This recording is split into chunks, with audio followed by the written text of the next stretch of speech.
오늘 하나님의 말씀은 하나님의 아들이 이 세상에 오신 목적에 대해서 두 가지를 이야기하고 있어요. 첫째는 5절이에요. 5절. 2장 5절 읽어주세요. 시작.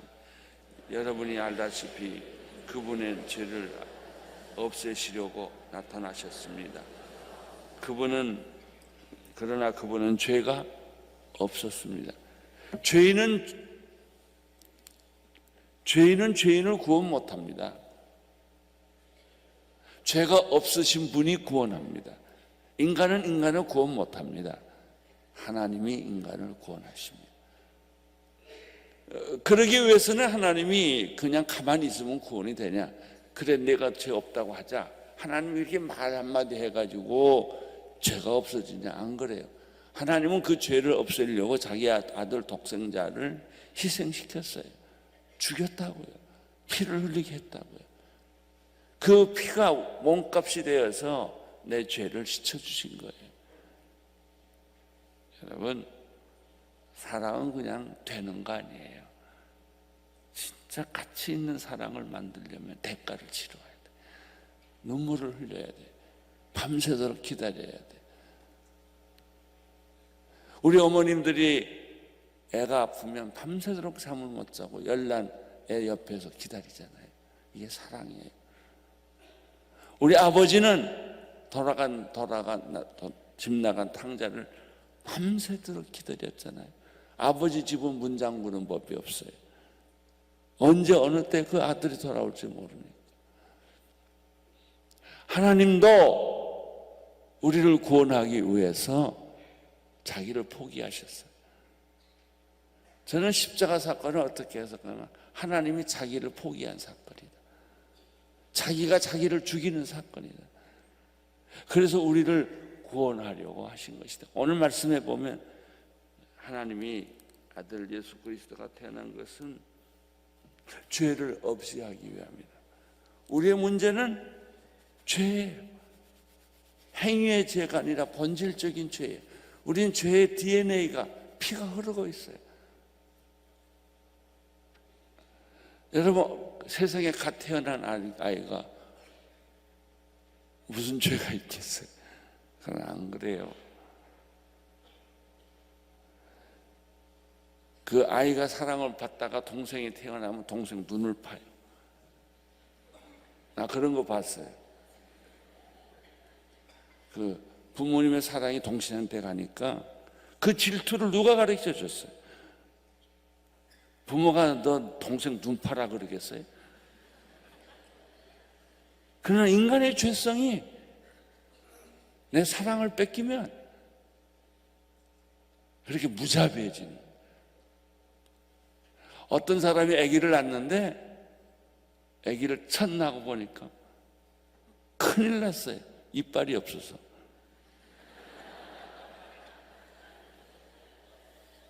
이빨이 없는 게 아니에요. 조금 지나면 이빨이 나와요. 우리가 교양과 무슨 도덕과 윤리로 다 이렇게 제한해서 그렇지 우리의 속은 얼마나 음란한지요. 우리가 얼마나 음란한 생각을 하는지, 우리가 얼마나 불의한 생각을 하는지. 진짜 안 열어보기에 다행이지 잡생각이 머리에 가득해요. 할렐루야 하고 다 하지만 안 그래. 인간은 별의별 생각을 다 해보고 그 보따리를 풀지 않았을 뿐이지 미소를 지으면서 아주 착한 사람처럼 말해요. 속지 마세요. 여러분 자신에게도 속지 말고 누가 여러분을 그렇게 유혹해도 속지 마세요. 인간의 마음속에는 죄의 뿌리가 있어요. 원죄가 있어요. 그걸 인간이 몰랐다고 살인을 했어요. 아벨이 카인이 아벨을 죽였죠. 그리고 그들은 하나님이 찾아오니까 숨었어요. 왜 하나님하고 우리는 숨는 관계가 되는 거예요? 죄 지은 사람은 반드시 숨어요. 떳떳하지 못해요. 인간이 하나님이 찾아오시니까 아담아 아담아 내가 어디 있느냐. 아담의 대답이 뭐예요? 내가 벌거벗어서 숨었나이다. 누가 너에게 수치라는 것을 가르쳐 줬느냐. 죄가 없었다면 그 부끄러움도 없었을 것이다. 그러니까 우리가 하나님 앞에 나타나는 모습이 다 뒤틀어진 모습. 그래서 우리는 제대로 생긴 인간을 못 봐요. 성경에 보면 수많은 병자들이 나오는데 그 병을 다 모은 인간이에요. 몸에 문둥병이 있고 안진뱅이가 됐고 눈은 봉사가 되어 있고 귀마거리가 되어 있고 귀신에 들리고 무덤 사이에서 헤매는 그 현대인이에요. 수면제를 먹어보고 안정제를 먹어보고 우울증 약을 아무리 먹어봐도 안 돼요. 그거 왜? 인간 안에는 이게 안개처럼 무적행 속에서 나오는 연기처럼 있기 때문에. 예수님이 세상에 오신 것은 우리를 죄를 짓지 않게 하기 위해서, 원죄를 없애하기 위해서. 그래서 예수님이 세례 요한에게 세례를 받으시고 제일 먼저 간 게 40일 금식하고 우리 아담과 조상 이브가 패배한 그 마귀를 다시 만나잖아요. 근데 그 마귀는 아담과 이브를 패배하게 했던 그 마귀가 예수님이 오시자마자 달라붙은 거예요. 그리고 예수를 또 유혹해요. 돌을 떡으로 만들어 봐라. 높은 성전에서 내려봐라.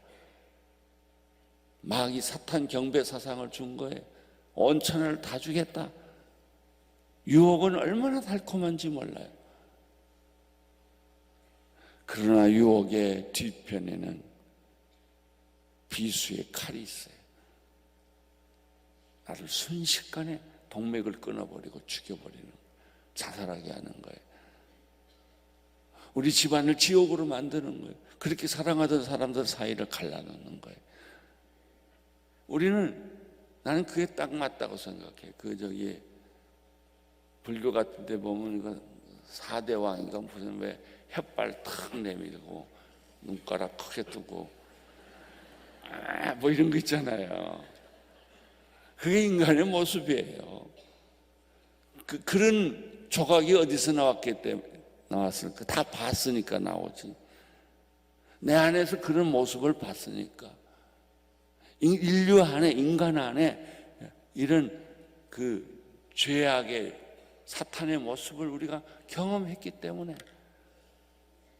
프랑켄슈타인과 뱀파이어를 지은 사람들은 어렸을 때 한 기숙사에서 살았대요. 그들은 그 젊은 날 별짓을 다 하고 살았대요.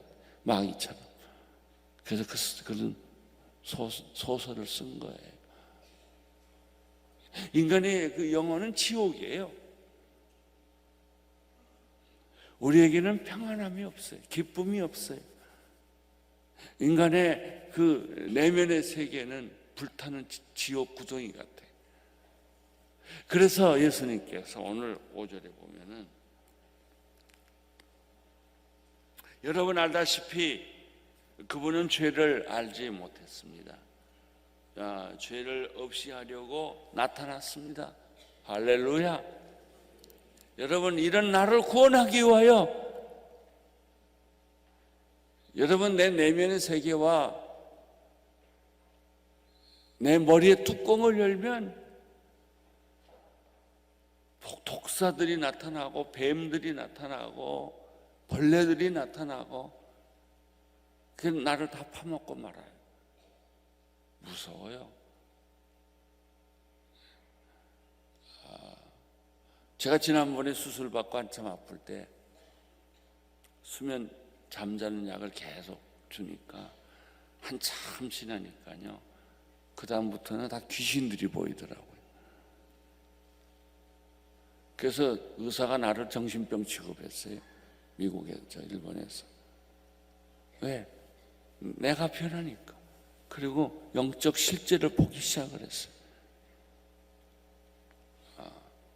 그게 인간의 내면 속에 다 점잖게 앉아 있어도 다 있어요. 그걸 안 내놔서 그렇지. 때가 아직 안 돼서 그렇지. 인간은 잔인하고 무섭고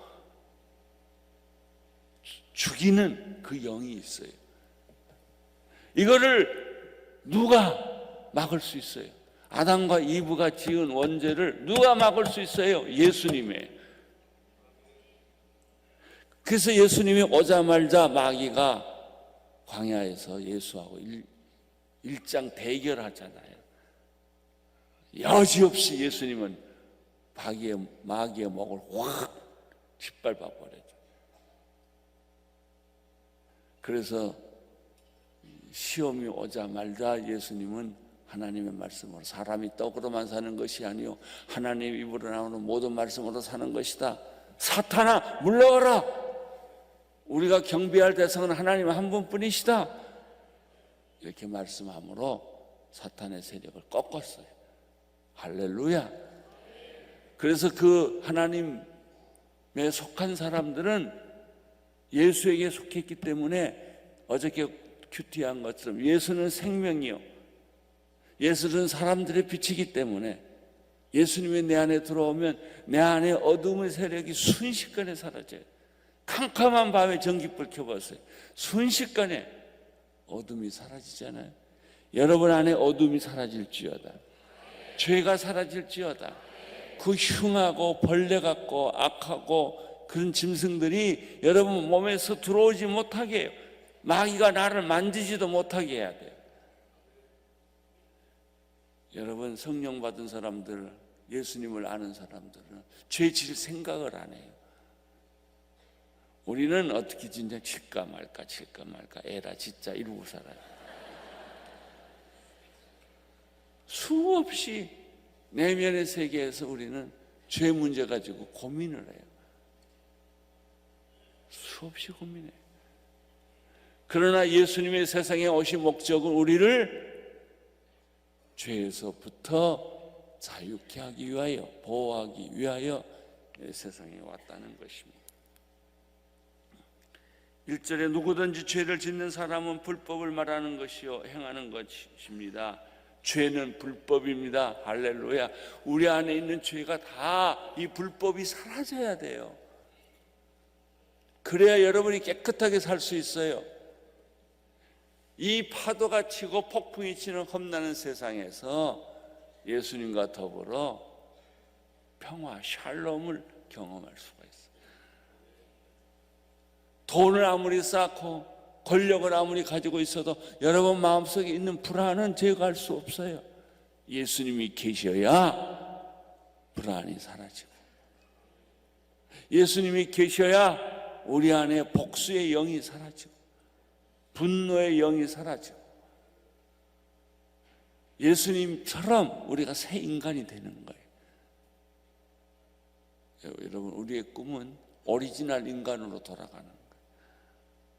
그러니까 예수님 당시에 제자들, 특별히 예수님 나이나 베드로 나이나 다 비슷하잖아요. 그런데 왜 예수를 보고 그들이 충격을 받았을까? 똑같은 인간인데 세상에서 보지 못한 얼굴을 봤기 때문에. 지금도 그럴 거예요. 예수님이 오면 다 정신이 홀딱 빠져가지고 저런 인간이 다 있나? 그럴 거예요. 왜? 그분은 죄를 짓지 않는, 죄를 모르시는 하나님의 아들 어린 양이시기 때문에.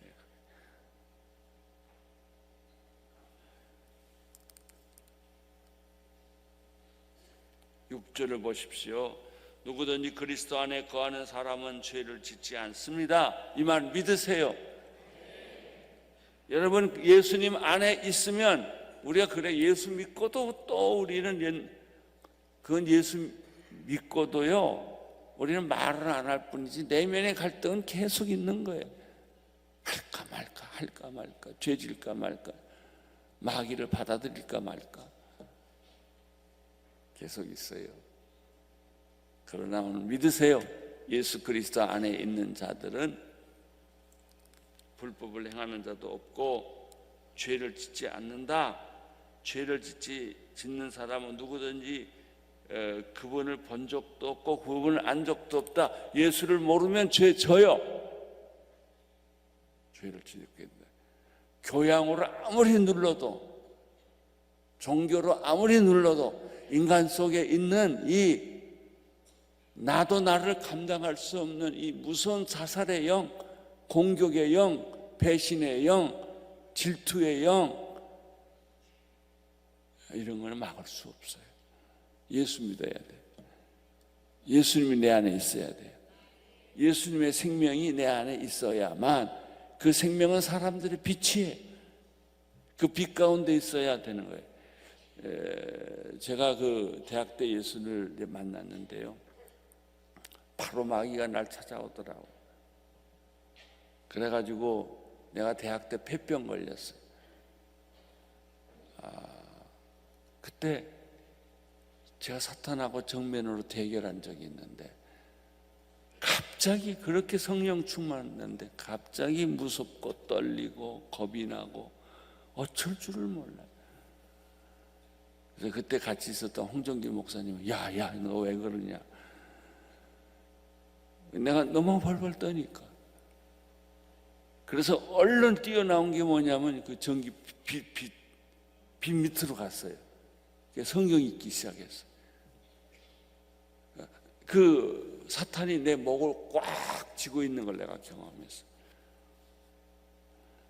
나는 그 사탄이 물리적으로 오는 걸 많이 경험했어. 잠을 안 자고 3시, 4시까지 불면증에 걸렸을 때는요, 그냥 벽지를 봐도 거기 귀신이 있고, 나무를 봐도 거기 귀신이 있고, 그런 거더라고.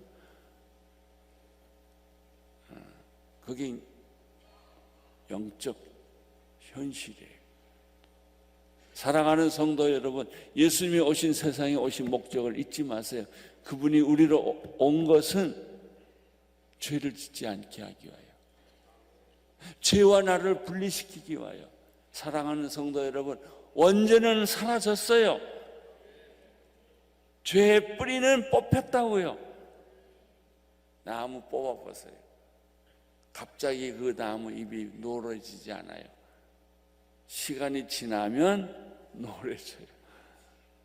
여러분이 지금 당장은 죄도 짓고 방황하고 생각을 해도 그리스도 안에 계속 있으면 그분은 나에게 생명을 주시고 그분은 나에게 빛을 주시기 때문에 내 안에 있는 어두운 구석은 다 사라지게 돼 있어요. 할렐루야. 여러분 안에는 어두운 구석이 있을 수 없어요. 죄의 영향력을 가질 수가 없다고요. 만약에 죄를 짓는다면 그는 예수를 알지도 못하는 사람이고 보지도 못한 사람이에요. 그래서 예수님 아신 분들은, 예수님을 만난 분들은 마귀와 싸워 이길 수 있고 죄를 안 질 수 있고, 여러분들은 항상 물 위에 돌이 떠 있는 것처럼 그렇게 물 위를 걸어갈 수가 있어요. 여러분은 승리합니다. 마귀는 우리의 족수가 안 돼요. 여러분, 이게 오늘 말씀이에요. 죄를 짓지 않게 하려고 예수님이 오셨다.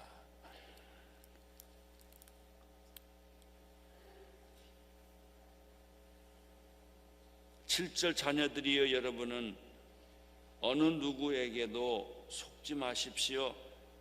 누구든지 의를 행하는 사람은 곧 그분께서 의로우신 것처럼 의롭습니다. 죄를 짓는 사람은 누구나 마귀에게 속해 있습니다. 여러분이 죄를 짓는 순간, 갈등하는 순간 마귀에게 지금 빨려 들어가고 있는 거예요. 마귀에게 속해 있기 때문에 죄가 내 몸에서 싹신하는 거예요. 예수님 안에 있으면 죄의 뿌리가 끊어져요.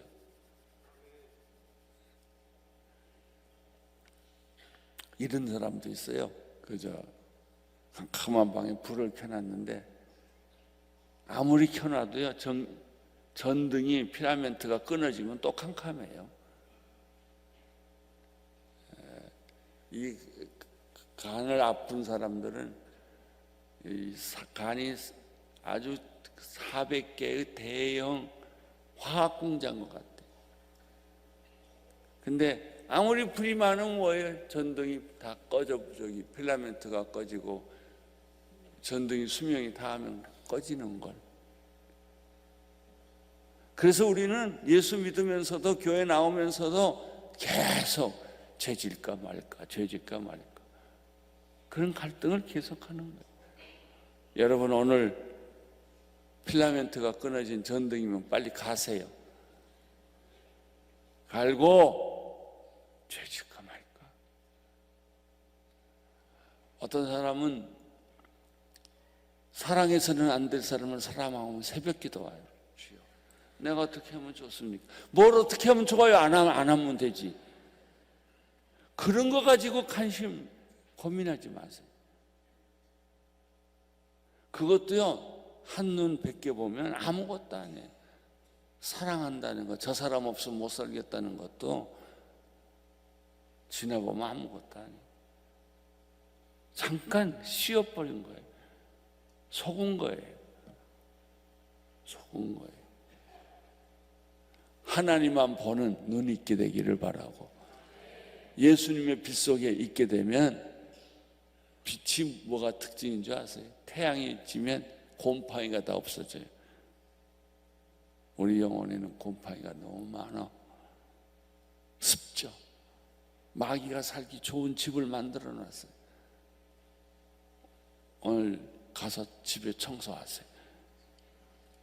집이 더러우면 마귀가 자기 집인 줄 알아요. 항상 깨끗하게, 몸도 깨끗하게, 환경도 깨끗하게, 생각도 깨끗하고. 그러니까 깨끗하고 단순한 게 제일 좋아요. 사람이라는 게 참 웃기는 존재예요. 괜히 복잡하게 만들어가지고 그걸 즐겨요. 그러니까 단순하면 불안한 거예요. 왜 내가 이렇게 단순하지? 복잡한 데서 살아야 안심이 돼요. 그래서 사람은 이중 삼중으로 자꾸 죄를 짓고 겹치기를 만들어가지고 불안 속에서 사는 거죠. 아니, 하나님 만드신 인간은 단순해요. 자유로워요. 깨끗해요. 이중인격이 아니에요. 너무나 우리는 이중인격이 아니어서 살아와서 이중인격을 안 가진 사람 보면 놀래요. 어떻게 저 사람은 저러지? 그런 얼굴들이 되세요. 여러분의 얼굴을 보면 여러분의 가족이 충격을 받아야 돼요. 여러분 친구들이 충격을 받아야 돼요. 내가 저 사람 형편을 아는데 지금 저 사람이 저렇게 편안할 때도 아니고, 그런데 평안해 그러는 거예요. 두 번째, 오늘 이 본문에서 깨닫는 것은 3절이에요 3절 시작. 죄를 짓는 사람은 누구나 귀의 마귀에게 속해 있습니다. 마귀는 처음부터 죄를 짓기를 일삼아 왔습니다. 하나님의 아들이 나타나는 것은 뭐 하기 위해서? 첫째, 죄를 짓지 않게 하기 위해서. 여러분 죄 안 지을 수 있어요. 복잡한 데서 빠져나올 수 있어요. 여러분은 하나님의 자녀처럼 능력 있게 살 수 있어요. 두 번째, 하나님의 아들이 나타나는 것은 뭐를 하기 위해서? 마귀의 일을 멸하기 위해서 예수님이 오신 것이. 믿는 자들에게 이런 표적이 따르니 저희들이 내 이름으로 귀신을 쫓아내며 새 방언을 말하며 뱀을 집으며 무슨 독을 마실지라도 해를 받지 아니하며 병든 자에게 손을 얹는 즉 나음을 얻으리라. 모든 병은 떠날지어다. 모든 저주는 떠날지어다. 우리 집은 3대째 저주가 오는 것 같아.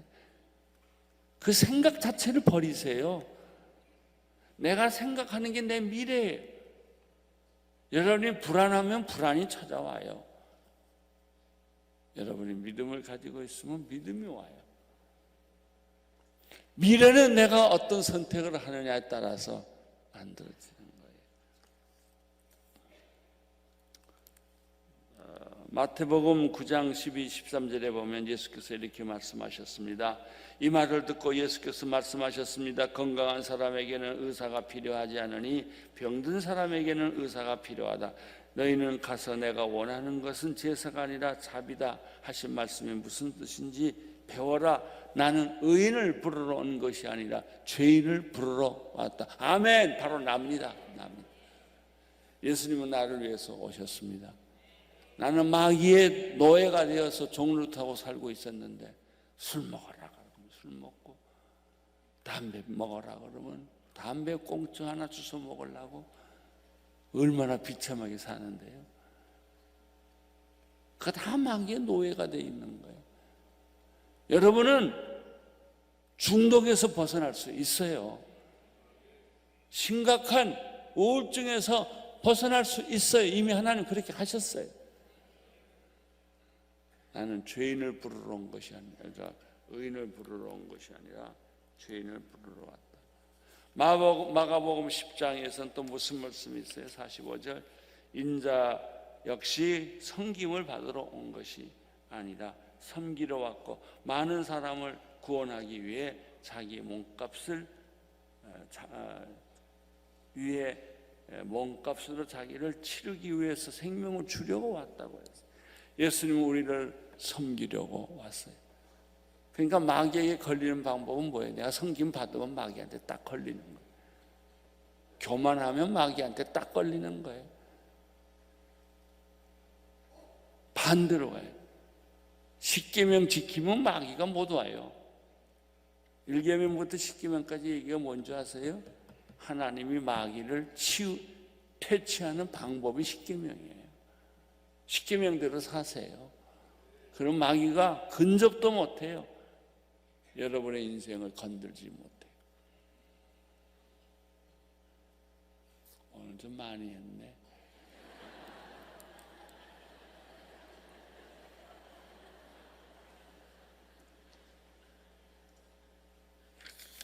내가 흥분하면 안 돼.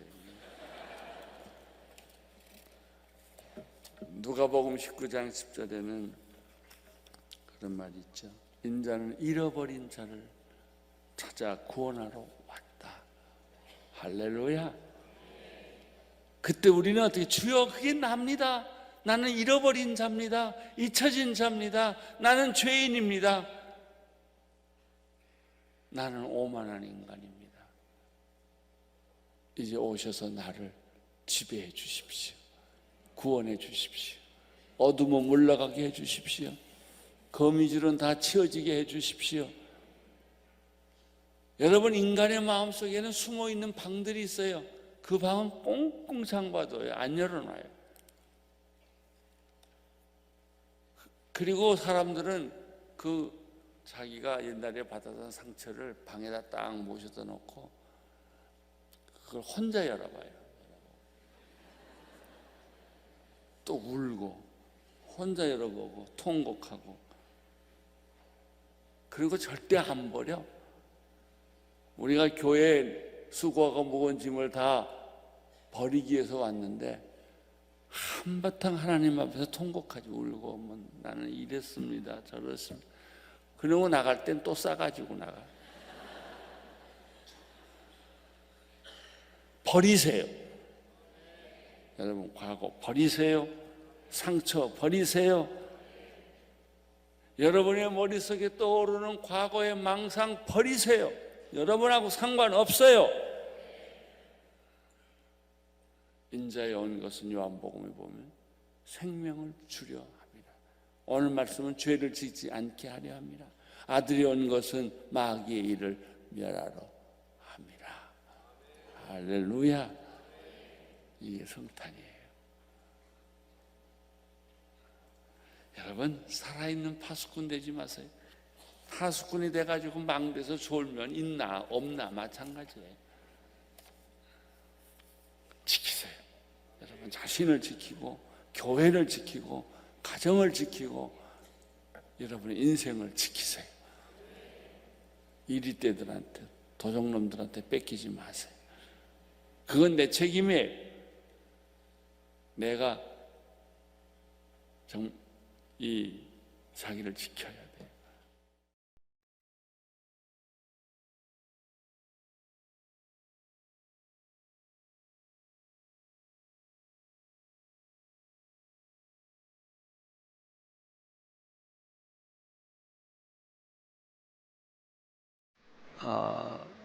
우리는 지난주에 야곱의 도피가 시작되는 말씀을 나누었습니다.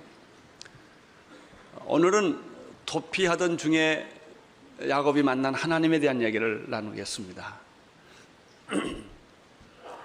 모든 것을 잃어버리면 하나님을 얻습니다. 포기는 선택입니다. 야곱은 모든 걸 다 잃어버렸습니다. 그래서 그는 하나님을 만났습니다. 야곱의 생애를 한마디로 우리가 설명할 수 있다면 파란만장한 고난의 삶이었다, 방황하는 삶이었다 라고 설명할 수 있습니다. 아버지 이삭의 집에서 도망쳐 나온 이후, 정확하게 말하면 도망친 것입니다.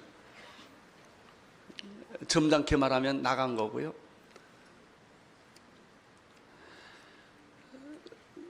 그 이후로 도망친 이후에 야곱의 삶은 고난의 연속이었습니다. 야곱이 고난을 받았는데 왜 고난을 받았을까?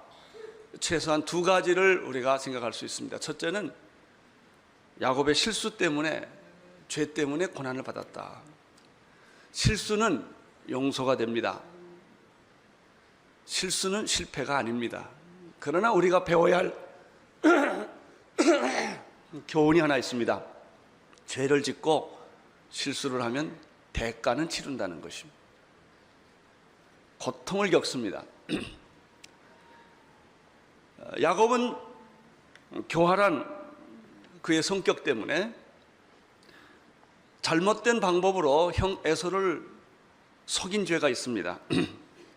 장자권을 훔쳤고 축복권을 훔쳤습니다. 장자권은 단팥죽 한 그릇에 형을 유혹해서 그는 장자의 명분을 도적질해 갑니다. 물론 야곱은 얼마든지 할 말이 있겠죠. 산 건 산 것이다 라고 말할 수 있겠죠. 그러나 앞뒤 문맥을 살펴보면 속인 것입니다. 사람의 약점을 이용해서 속인 것입니다. 야곱은 형의 축복권을 어떻게 훔쳤는가 하면 아버지 에서를 속여서 사기를 쳐서, 쉽게 말하면 축복을 대신 받은 것입니다. 그 결과 야곱은 그 집에서 살 수 없게 되었습니다. 형 에서의 분노를 막을 길이 없습니다. 그는 자기가 스스로 고난의 길을 선택한 것입니다. 첫째, 고난은 죄를 지면 온다. 잘못하면 대가를 치르는 것이 정상적인 것이다. 사랑하는 성도 여러분, 우리가 잘못하고 실수를 하고 대가를 안 치르겠다고 하는 것은 그것 자체가 잘못된 거예요. 잘못하면 대가를 치르고 죄를 지면 고통을 겪기 마련입니다. 그러나 우리는 오늘 이 본문에서 야곱이 고난을 치르는 또 하나의 이유를 발견할 수 있습니다. 그것은 야곱의 교활한 성격 때문입니다. 죄를 져서 고난을 받는 수도 있지만 성격 못돼서 고난받는 경우가 참 많습니다. 성격이 못되면 결국 성품이 잘못되게 되는 것입니다. 야곱 안에는 이런 교활한 성품이 내재해 있었다는 것이죠. 그래서 그가 잘못을 저지르지 않을 수 있는 환경에서는 잘못은 안 저지르지만 잘못을 저지를 수밖에 없는 환경에서는 쉽게 교활한 성격이 그대로 드러난다고 하는 것이죠.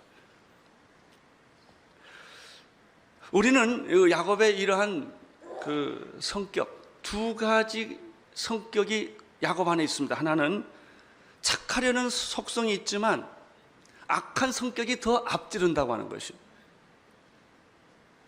그가 아버지 이삭으로부터 어머니 리브가로부터 경건한 가정 교육을 받았음에도 불구하고 그 안에는 영적인 성향이 너무 강했다는 것입니다. 육적인 성향, 영적인 것이 없는 것은 아닙니다.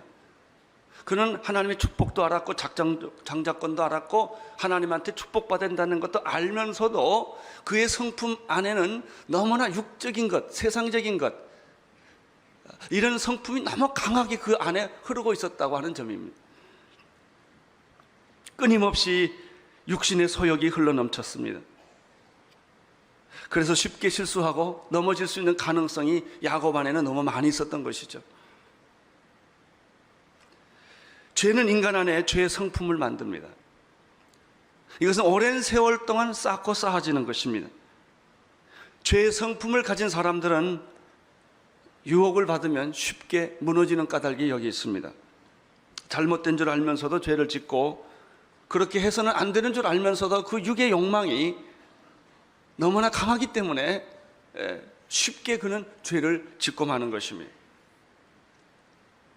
야곱은 영적이면서도 육신적인 소욕과 성품이 너무나 강하게 나타났던 사람입니다. 이것이 야곱으로 하여금 고난을 겪게 하는 이유입니다. 야곱은 집을 떠날 때만 고난 겪은 것이 아닙니다. 그는 그 이후로 그의 결혼 생활, 그의 비즈니스 모든 과정에서 똑같은 실수를 그가 반복하고 있는 걸 보면 야곱의 성품에 문제가 있었다는 사실을 우리는 알게 되는 것이죠. 사도 바울은 로마서 7장에서 이 성품에 대한 얘기를 합니다. 그것을 육에 속한 성품이라고 말하는데 우리가 마음으로는 하나님의 법을 섬기고 싶지만 죄의 법이 나를 사로잡아 오는구나. 내가 선을 행하고 싶지만 선을 행할 능력은 내게 없구나. 오라나는 공고한 사람이로다. 이 사망의 몸에서 누가 나를 건져내랴. 이런 아주 처절한 고백을 합니다. 갈라디아서에 보면은 바로 육에 속한 사람과 성령에 속한 사람에 대한 그 이야기가 나오는데 바로 그것입니다. 야곱은 자기가 실수해서 고난을 겪었지만 또 하나는 육의 성품이 너무나 강하기 때문에 세속적인 인간적인 생각이 너무나 그를 강하게 사로잡게 있었기 때문에 결국은 넘어지고 실수를 하고 깨어지고 후회하고 그렇습니다. 여러분, 착한 생각을 많이 가지고 있는 사람이 죄를 잘 짓습니다. 그리고 후회도 잘하고 회개도 잘합니다. 그런데 또 쉽게 무너집니다. 자, 10절을 보십시오. 10절 시작. 야곱이 부엘세바를 떠나 하란을 향하여 가더니, 이 10절에 보면 야곱이 가지고 있는 그 심정을 우리는 이 짧은 절에서 해석할 수가 있습니다. 야곱이 부엘세바를 떠났다라는 말은 그가 근 70년 이상 살아왔던 정든 땅, 내가 태어난 집, 자랐던 곳, 부모 형제, 그리고 자기를 그렇게 사랑해 주었던 어머니 리브가를 떠나야 하는 그 심정을 설명하는 말입니다. 야곱이 부엘세바를 떠났다라는 말은 이 모든 말이 다 들어가 있는 거예요. 그리고 그가 생소한 집, 생소한 땅, 생소한 사람들, 하란이라고 하는 약 800km 떨어진 이런 곳에 굉장히 며칠 밤을 건너야만 가는 그런 곳을 가게 되었다는 것입니다. 여러분, 우리가 야곱에 대해서 생각해 보면 그 집을 떠나서 아마 말을 탔거나 나귀를 탔거나 낙타를 탔겠죠. 그래서 정처 없이 어떤 길을 가야 하는데 그 심정이 어땠을까요? 최소한 그의 마음에는 미래에 대한 두려움이 있었을 거예요. 굉장히 공포가 있었을 거예요. 이거 어떻게 가나? 오늘 저녁은 어디서 자나? 저녁은 어디서 먹나? 이게. 모든 그 순간순간 짧은 미래도 불안했고 먼 미래도 불안했을 거예요. 또 한 가지 우리가 야곱의 입장에서 돌아가 생각해 보면은 그 마음엔 죄책감과 수치감이 굉장히 많이 있었을 것입니다. 일반적으로 죄책감과 수치감이 많은 사람일수록 자기 합리화를 자꾸 합니다. 내가 뭐 이래서 그랬다는 거예요. 이래서 할 수 없이 그랬다는 것이죠. 그리고 그 사람은 조금 심하면 이렇게도 말합니다. 하나님이 내 입장 되면 다 이해할 거라고 이렇게 하면서 그러면서도 고민하는 거예요. 야곱은 고통을 겪으면서 그는 아버지에 대한 죄책감, 형 에서에 대한 죄책감, 수치감, 어머니 리브가에 대한 미안함, 이런 마음을, 복잡한 마음을 가지고 불안한 미래를 향해서 지금 떠나고 있었을 것입니다. 그것이 바로 10절에서 우리가 다 발견할 수 있는 내용들이에요. 그것뿐이겠습니까? 야곱은 굉장히, 그래서 처음으로 혼자 살아보기 때문에 외로웠을 거예요. 고독이 있었을 것입니다. 외로움이라고 하는 것은 주변에 사람이 있어도 없다고 느낄 때 사람은 외로워요. 사람이 많은데도 외로워요. 그 사람은 나하고 아무 도움도 상관도 안 되기 때문에. 병들면 외롭습니다. 혼자 아프니까. 아무리 뭐 옆에서 울어주고 뭐 간호해도요, 아픈 건 내가 아픈 거지 그 사람이 아픈 게 아닙니다. 죽으면 외롭습니다. 혼자 죽어야 하니까. 야곱이 처음으로 이 외로움, 고독을 그는 경험했을 거예요.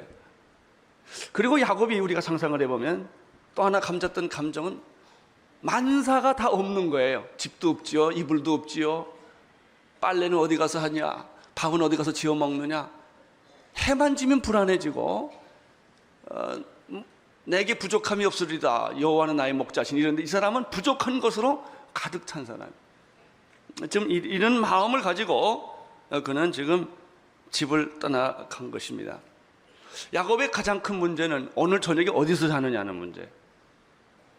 그래서 며칠 밤을 방황하면서 지나다가 해가 져서 잠잘 자리를 찾습니다. 아마 바람도 없고 좀 아늑한 어느 곳을 하나 찾았겠죠. 옷을 입은 채 잤다 하더라도 뭐 그가 베개가 없으니까 잘생긴 돌 하나를 주워다가 베개를 하고 아마 잤으리라고 생각을 합니다. 그 얘기가 11절에 있습니다. 11절 읽어주십시오.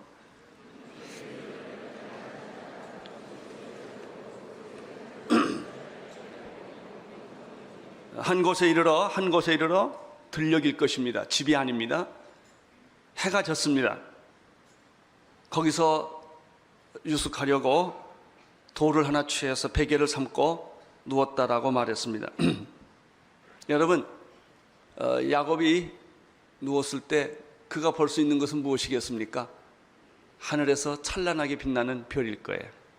수많은 별들. 별이라는, 별 보는 건요, 연애할 때나 좋은 거지, 그리고 배부르고 기분 좋을 때나 이게 별이 찬란하고 멋있게 보이는 거지, 배고프고 춥고 외롭고 불안할 때는 오히려 그 별은 더 허무함과 갈등을 주는 별일 거예요. 지금 야곱이 누웠어요. 해는 졌어요. 하늘에는 별밖에 보이지 않아요. 껍벅껍벅하고 그가 잠을 청했을 거예요. 아마 쭈그리고 잤겠죠. 이것이 야곱입니다. 야곱이 자기가 이렇게 될 줄 몰랐어요. 마태복음 5장 3절에 보면은 마음이 가난한 자는 복이 있나니 천국이 저희 것이요라고 말을 했습니다. 여러분, 마음이 가난해지면 하나님 만납니다. 내가 쥐고 있던 것 다 놓고, 내가 의지했던 것 다 놓고, 내 건강, 내 재력, 내 위치, 내 지식, 그걸로 사실 다 간신히들 살아가고 있는 거죠. 그런 것들이 다 무너질 때, 건강도 무너지고 직업도 그만두고 은퇴하고 아무것도 없을 때 남는 건 하나님 한 분이에요. 야곱은 본의 아니게 그는 모든 걸 다 잃어버렸어요. 그리고 그는 하늘을 쳐다보면서 지금 잠을 청하고 있는 것입니다. 어쩌다가 이 지경이 됐나? 나는 어떡하지? 그때 기적이 일어났습니다. 마음이 가난할 때 하나님은 찾아오십니다. 당신이 절망했을 때 하나님의 희망은 시작됩니다. 포기는 선택을 의미합니다. 놀랍게 이런 절대 절망 속에, 좌정함 속에 빠져 있을 때 하나님이 가까이 오는 시간입니다. 12절을 보십시오. 12절 시작. 그 꼭대기가 하늘에 닿았고 또 본즉 하나님의 사자가 그 위에 오르락 내리락. 아마 잠을 쉽게 못 잤을 거예요. 근데요, 배고프면 잠이 빨리 옵니다.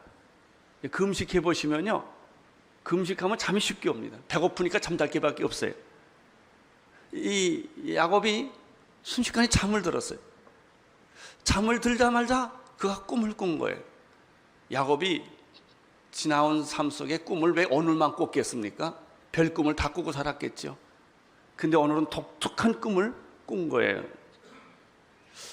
또 꿈에 본즉 사닥다리가 땅 위에 섰는데 그가 본 꿈은 사닥다리였습니다.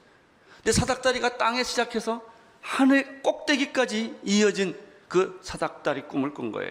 그리고 자세히 보니까 그 사닥다리 사이에서 천사가 오르락 내리락 하고 있는 것을 본 것입니다. 야곱의 생에 처음 느껴보는 꿈이에요.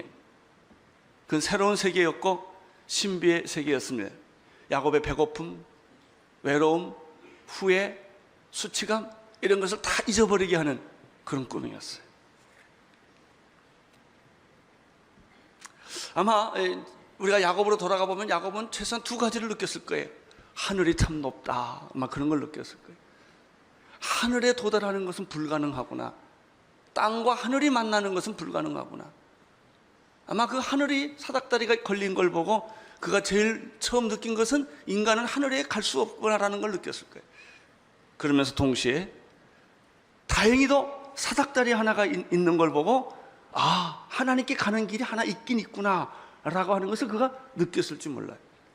그리고 그 사닥다리에 천사가 오르락 내리락 하는 걸 보면서 절망 가운데, 하늘은 도달할 수 없는 절망적인 장소이지만 그러나 오늘 자기가 본 사닥다리 속에 천사가 오르락 내리락 하는 걸 볼 때 아, 하늘에는 들어가는 사닥다리가 있구나, 하늘에 들어가는 문도 있구나라고 하는 희망이 그의 마음속에서 생기기 시작했을 것입니다. 우리는 야곱이 본 이 꿈속에서 절망과 희망을 동시에 볼 수가 있습니다. 13절을 보십시오. 13절 시작. 또 본즉 여호와께서 그 위에 서서 가로사대 나는 여호와니 너의 조부 아브라함의 하나님이요 이삭의 하나님이라. 너 누운 땅을 내가 너와 내 자손에게 주리라. 13절에 보면 더 놀라운 사건이 생깁니다. 하늘과 땅이 사닥다리가 있는 것과 그 안에 천사가 오르락 내리락 하는 걸 보고 신비스럽게 생각하고 한참 그 꿈에 젖어 있었는데 보니까 거기에 더 놀라운 일이 있었어요. 그것은 뭐냐면 그 하늘 사닥다리 꼭 제일 위에 하나님의 임재, 하나님이 계셨다는 거예요. 야곱이 처음 만나보는 하나님. 야곱이 하나님 안 믿었을까요? 믿었죠. 아버지 이삭으로부터, 경건한 어머니 리브가로부터 교육을 얼마나 받았겠습니까? 그가 제사를 안 드렸을까요? 수없이 제사를 드렸을 거예요. 그가 여호와 이름을 안 불렀을까요? 여호와 이름을 불렀죠. 그러나 오늘 이 자리에서 그가 처음으로 하나님을 만나는 거예요. 나는 오늘 여러분에게 이런 축복이 있기를 바랍니다. 여러분 뭐 교회를 안 나왔겠어요? 성경을 안 읽었겠어요? 설교를 안 들었겠어요? 성만찬을 안 했겠어요? 그러나 하나님을 만나지 못한 채 그냥 그렇게 10년 20년 믿는 사람 너무너무 많아요. 여러분, 하나님은 믿는 것을 넘어서서 만나셔야 합니다. 야곱이 하나님을 만난 게 아니에요. 하나님이 야곱을 만나주러 오신 것입니다.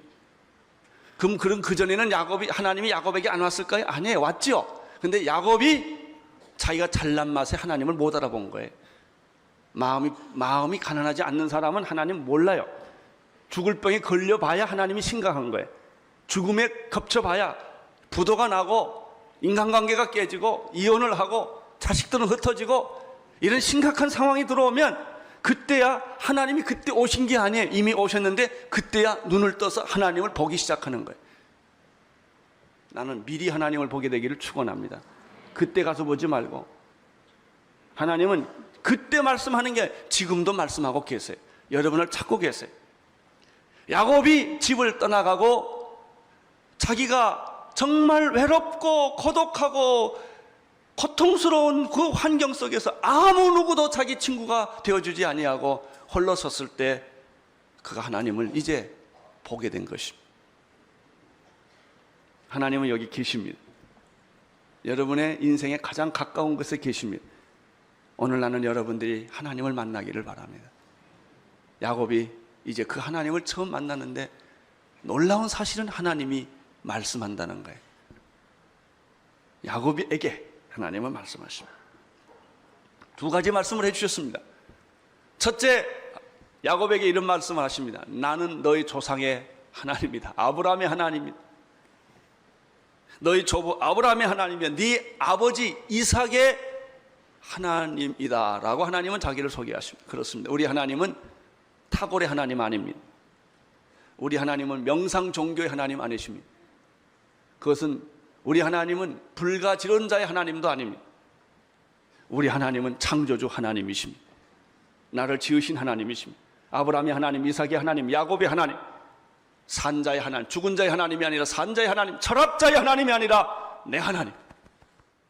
하나님 그렇게 말씀하셨습니다. 나는 너희 조부 아브라함의 하나님이요 이삭의 하나님이다. 이것이 야곱에게 들려주신 하나님 자신의 모습입니다. 두 번째입니다. 이제 나는 내 하나님도 되겠다고 하나님 말합니다. 아브라함의 하나님이요 이삭의 하나님일 뿐만 아니라 13절 후반부에 보면 내 하나님도 되겠다. 이걸 이렇게 표현하면 너 누운 땅을 내가 너와 내 자손에게 주겠다라는 뜻은 내가 내 하나님이 될 것이다. 할렐루야. 우리 하나님은 여러분에게 찾아오십니다. 내가 하나님을 사랑한 것이 아니라 하나님이 먼저 나를 사랑하셨습니다. 내가 하나님을 택한 것이 아니라 하나님이 먼저 나를 택하여 주신 줄로 믿습니다. 그리고 그 하나님은 우리에게 오셔서 변함없이 어제나 오늘이나 영원토록 변함없는 그 하나님은 우리에게 말씀하십니다. 나는 너를 사랑하노라. 내가 그동안에 너무나 교만하고 오만하고 건강하고 모든 게 다 잘 되니까 너는 나를 잃어버리고 살고 있었다. 이제 너는 모든 것을 다 빼앗겼기 때문에 너는 나를 발견하는 것이다. 여러분, 야곱이 그 하나님의 두 가지 음성을 들어요. 아브라함의 하나님, 이삭의 하나님이다. 그리고 나는 네 하나님이 될 것이다 라고 말을 들었을 때 야곱의 입장에 우리가 돌아가 보면 야곱인 그 하나님에 대해서 어떤 느낌을 가질까요? 첫째는 그 하나님의 영광과 능력과 위엄을 그가 먼저 봤을 거예요. 여러분, 당신이 정말 하나님을 만났다면 기절하는 게 정상이에요. 이렇게 맹숭맹숭하게 하나님 만난다는 건 거짓말입니다. 아니, 어떻게 하나님을 만나고도 여러분이 안 변하십니까? 그건 가짜지. 당신이 하나님을 믿는다고 하면서 당신의 삶에 아무런 변화가 없다면 그것은 사람이지 어떻게 하나님이겠어요? 진짜 하나님을 내가 만났다면, 진짜 하나님의 음성을 들었다면 내가 이렇게 못 살지요. 충격이지요. 야곱은 이 충격을 지금 받고 있는 거예요.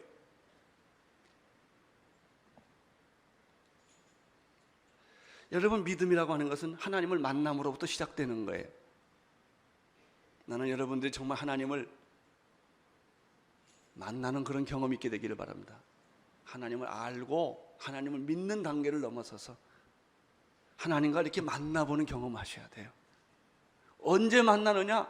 내가 고통 가운데 있을 때, 절망 가운데 있었을 때 하나님은 만나주신다는 사실을 알게 됩니다.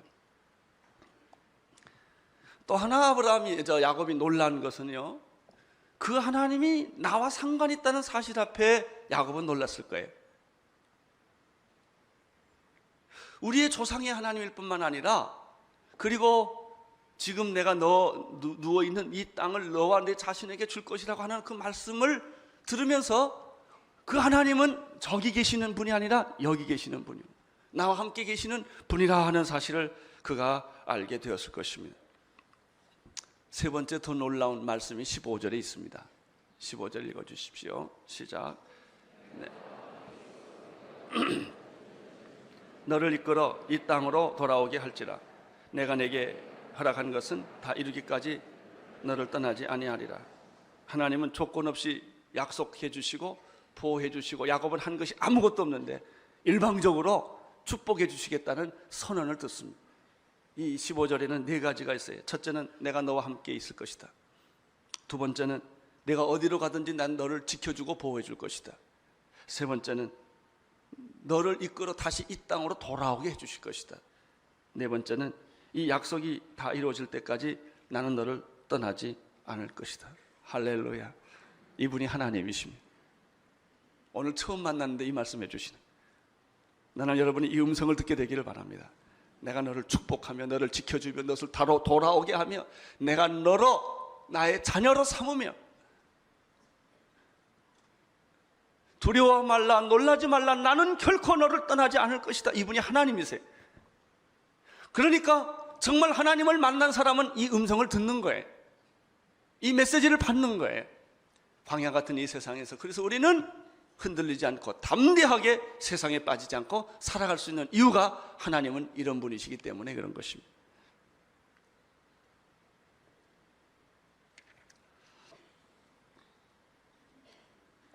야곱은 이런 음성을 듣자마자 더 이상 꿈을 계속할 수가 없었어요.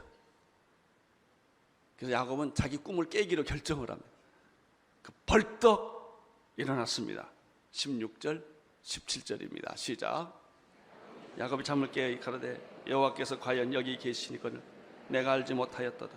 이에 두려워하여 가로되 두렵도다. 이곳이여 다른 것이 아니라 이는 하나님의 전이시여 이는 하나님의 문이로다.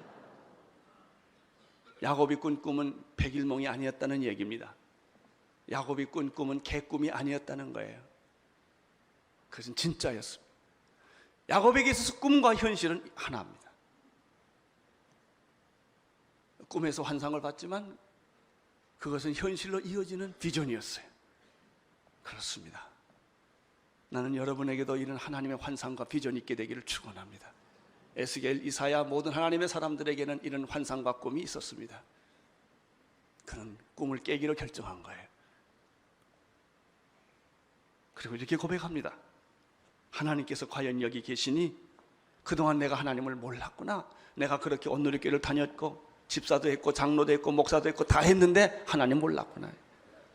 이제야 내가 하나님을 보았다. 이제야 내가 하나님을 알았다. 이것이 바로 욥기 42장에 나오는 욥의 고백이에요. 그 고난을 다 겪어보고 이때까지는 하나님을 내가 귀로만 들었는데 이제는 내가 눈으로 보옵나이다. 내가 나를 하나여. 욥이 이런 고백을 합니다. 깊은 고난의 파도를 거치고 난 다음에 그가 하나님의 실제를 본 거예요. 실제 하나님의 임재를 만난 거예요. 그는 정말 이제야 더불어 하나님을 믿는다고 말하는 그런 영적 경험을 하는 것이죠.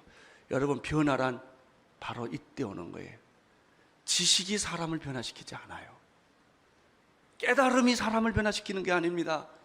하나님과의 만남, 그것이 사람을 변화시키는 것입니다. 17절에 보면은 이렇게 말합니다. 이에 두려워하여 가로되 두렵도다. 이곳이여 다른 것이 아니라 이는 하나님의 전이요 이는 하나님의 하늘의 문이로다. 야곱이 기막힌 말을 합니다. 하나님을 만나고 나서 야곱의 제1성은 뭐예요? 두렵구나. 이것은 무섭다란 뜻이 아니에요.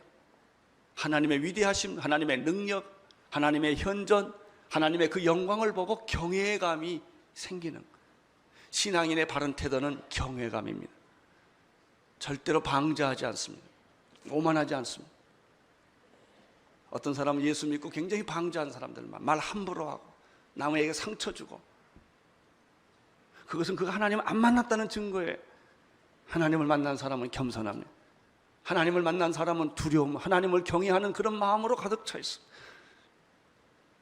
하나님을 정말 만나본 사람들은 마음에 거룩함이 있습니다. 야곱에게 이런 감정이 생기기 시작한 거예요. 두렵구나. 하나님을 보니 내가 생각했던 하나님이 아니었구나. 형용할 수 없는 두려움과 경외함. 여러분, 이것이 사람으로 하여금 예배하게 하는 원동력이에요. 하나님께 왜 예배하는 줄 아세요? 하나님에 대한 그 경외와 두려움이 그를 찬양하고 싶은 거예요. 그에게 무릎을 꿇고 싶고, 그에게 손을 들고 싶고, 그에게 나의 모든 것을 드리고 싶은 그런 감동이 오는 것입니다. 이것이 예배입니다. 예배. 우리들의 예배는 너무나 프로그램이 많아요.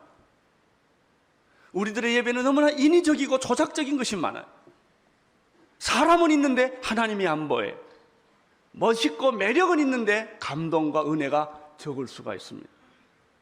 야곱은 꿈에 깨어나서 그 감정을 고백을 합니다.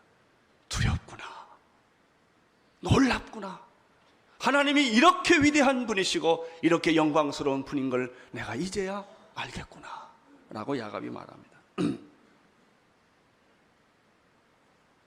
그는 잠에서 깨어나서 새벽에 동틀 때까지 그는 잠잘 수가 없었습니다. 새벽에 동틀 때까지 기다립니다. 18절, 19절을 보십시오. 시작. 야곱이 아침에 일찍 일어나 배기하였던 돌을 가져 기둥을 세우고 그 위에 기름을 붓고 그 곳 이름을 베델이라 하였더라. 이 성의 이름은 루스더라. 밤에 하나님을 만난 자는 새벽에 일어납니다. 하나님을 만난 사람은 그냥 못 있습니다. 과거처럼 못 삽니다. 당신이 과거처럼 계속 살아왔던 이유는 그분이 하나님이 아니었기 때문에, 당신이 하나님이라고 착각하고 있었을 뿐이지 실제로 그분의 성령, 그분의 보혈, 그분의 능력, 그분의 음성, 그분의 심정 가운데 우리가 들어간 일이 희미하기 때문에 그런 거예요. 야곱은 해 뜨기를 기다렸어요. 해가 뜨자마자, 아침이 되자마자 그는 일어납니다. 왜? 어젯밤에 꿈에 나타났던 그 하나님의 만난 감격과 기쁨과 그 충만함을 견딜 수가 없기 때문에 그가 앞뒤를 돌아다 보니까 뭐 할 게 없어요. 그래서 베개 뱉던 베개를 잡아다가 박습니다. 보십시오. 야곱이 아침에 일찍 일어나 베개하였던 돌을 가져다가 뭘 세우고? 기둥을 세우고 그 위에 뭘 붓고? 기름을 붓고. 그것 이름을 뭐라고 그랬어요? 벳엘, 하나님의 집이에요.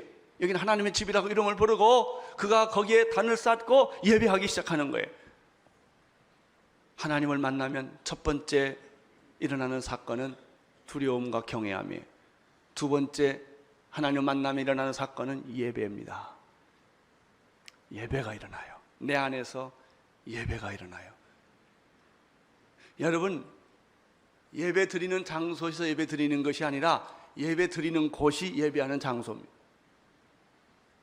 그 장소, 바로 돌베개를 기둥으로 삼고 기름을 부르고 거기서 예배했던 바로 그 장소가 하나님의 집이에요. 그게 성전입니다. 여러분이 가는 곳마다 성전입니다. 방배동 땅만 성전이 아니에요. 동부 이천동만 여기가 성전이 아니에요. 하나님이 계신 곳이 성전이에요. 하나님이 계신 곳이 하늘의 문을 여는 곳입니다. 드디어 야곱은 하나님을 만난 이 감격과 기쁨은 예배로 표현하는 거예요. 찬양으로 표현하는 거예요. 여러분, 이 예배를 드리면 무슨 일이 생기는지 아세요? 하나님을 만나면 예배를 합니다. 예배를 드리면 무슨 일이 생기는가? 서원이 생겨요. 서원과 서약이 생깁니다. 20절, 21절, 22절을 보십시오. 시작. 야곱이 서원하여 가로되 하나님이 나와 함께 계시사 내가 가는 이 길에서 나를 지키시고 먹을 양식과 입을 옷을 주사 나로 평안히 아비 집으로 돌아가게 하시오면 여호와께서 나의 하나님이 되실 것이요 내가 기둥으로 세운 이 돌이 하나님의 전이 될 것이요 하나님께서 내게 주신 모든 것에서 10분의 1을 내가 반드시 하나님께 드리겠나이다 하였더라. 예배는 서약으로 변합니다. 예배는 헌신으로 변합니다.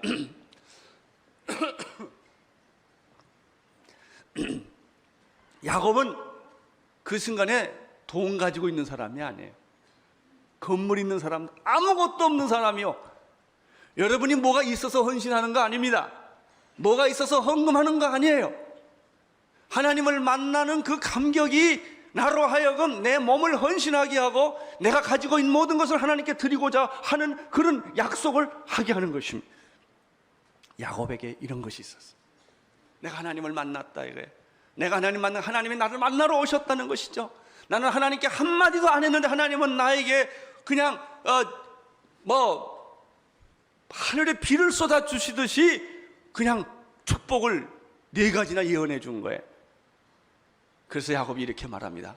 지금 하나님이 약속하신 이 모든 것들이 다 이루어지기만 하면은 내가 가는 이 길에 나를 지키시고 양식도 주시고 옷도 주시고 먹을 것도 주시고 그리고 내가 편안히 다시 아버지 집으로 돌아오게 해주신다면, 이 말이 뭐냐면 하나님의 약속하신 것이 다 지켜진다면 야곱도 서원하는 거예요.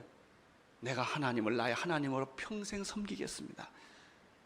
여호와께서 나의 하나님이 되실 것이요 내가 기둥으로 세운 이 돌이 뭐가 돼요? 하나님의 집이 될 것이요. 할렐루야. 집이 될 것이요. 하나님께서 내게 주신 모든 것, 이게 중요한 거예요. 지금까지는 소유물이란 게 내 거라고 생각한 거예요. 내가 돈 벌어서 내가 잘 살았던 건데, 이제 야곱이 여기서부터 물질관이 변합니다. 지금부터 주는 건 난 누가 주는 거다? 하나님이 주신 것이다. 그래서 하나님이 다 뺏어버려. 내가 가지고 있는 건 다 뺏어요. 내 거라고 생각하는 건 하나님이 몰수해버려요. 그러니까 야곱이 말합니다. 이제부터 주시는 것은 하나님이 주신 것인데, 그 하나님이 주셨다는 사인이 뭐예요? 11조에. 11조 왜 하는 줄 아세요? 내 거라고 생각하면 절대 못합니다. 내 거니까. 얼마나 아까워요. 대부분 사람들이 무슨 고백하는 줄 아세요? 월급이 작을 때는 11조 잘해요. 근데 월급 액수가 커지면 못합니다. 이게 10억대, 100억대로 넘어가면 못합니다. 그거 왜 못하는 줄 아세요? 내 거라고 생각하니까요. 야곱은 왜 약속을 해요? 내 거 다 뺏겼거든. 그리고 지금부터 주는 거는 누가 주는 거다? 하나님이 주시는 것이다. 하나님이 주신 것이라는 사인이 뭐예요? 11조를 내가 드리겠습니다라고 서약을. 11조라는 것은 이 모든 것이 하나님이 주셨다고 내가 믿기 때문에 하나님의 것은 하나님에게로 돌려드리는 신앙 고백이 여기서 나타나죠. 하나님을 만났던 야곱은 첫째 그를 경외하고 두려워합니다. 두 번째 그에게 예배를 드립니다. 세 번째 그에게 서약언을 합니다. 이때부터 야곱의 생애는 하나님이 간섭하기 시작합니다. 여러분의 생에 하나님이 간섭하기를 바랍니다. 하나님을 만나시기를 바랍니다. 하나님의 음성을 듣게 되기를 바랍니다. 그리고 여러분의 몸을 하나님께 드리는 축복이 있게 되기를 바랍니다.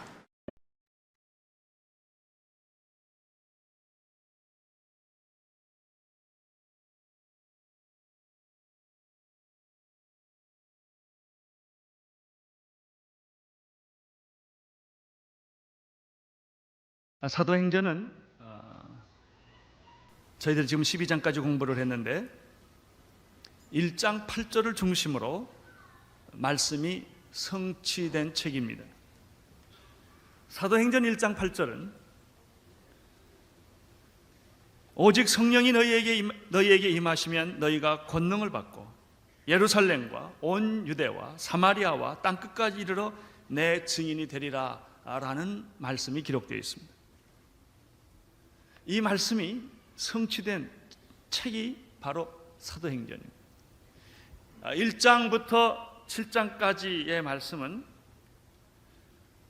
성령이 너희에게 임하시면 너희가 권능을 받고 예루살렘과 그 예루살렘의 교회가 세워지는 그런 기록을 볼 수가 있습니다. 예루살렘에 성령이 임했습니다. 3,000명, 5,000명 수를 셀 수 없는 많은 사람들이 성령의 바람과 불 속에서 그들이 다 모이기 시작을 했습니다. 그러나 1장부터 7장까지의 말씀은 단순한 부흥과 성장의 얘기가 아니라 하나님의 교회는 핍박을 받고 여러 가지 시험의 과정을 거쳐서 성화되고 정화되고 성숙해진다는 메시지가 여기에 있습니다. 그냥 3,000명, 5,000명 된 것이 아니라 교회는 언제나 고난을 받고 역경을 통과하고 시험을 거치면서 교회는 성장한다는 메시지가 1장부터 7장까지 있습니다. 제2단계는 예루살렘과 온 유대와 사마리아, 유대와 사마리아의 복음이 전파되는 과정을 8장에서 12장까지 기록하고 있습니다. 예루살렘 교회는 예루살렘에 머물지를 않았습니다. 유대와 사마리아 전 지역으로 흩어졌습니다. 유대와 사마리아 지방에 있는 유대교를 믿는 이방인들에게까지도 복음이 역사한 것입니다. 이것은 유대인들에게, 예루살렘을 사는 사람들에게는 충격적인 사건이었습니다. 빌립을 중심으로 활동이 시작되었고 사마리아가 복음을 받았다는 말을 듣고 요한과 베드로가 사마리아로 뛰어들어갑니다. 말씀을 전하고 안수를 해서 성령 세례가 임하는 것을 우리가 볼 수가 있습니다. 특별히 유대와 사마리아 지역에 복음이 전달될 때는 고넬료라고 하는 이방인이 가정 전체가 구원받는 그런 사건을 우리가 볼 수가 있습니다. 제3단계는 13장부터 시작됩니다. 오늘 우리가 읽게 되는 이 부분입니다.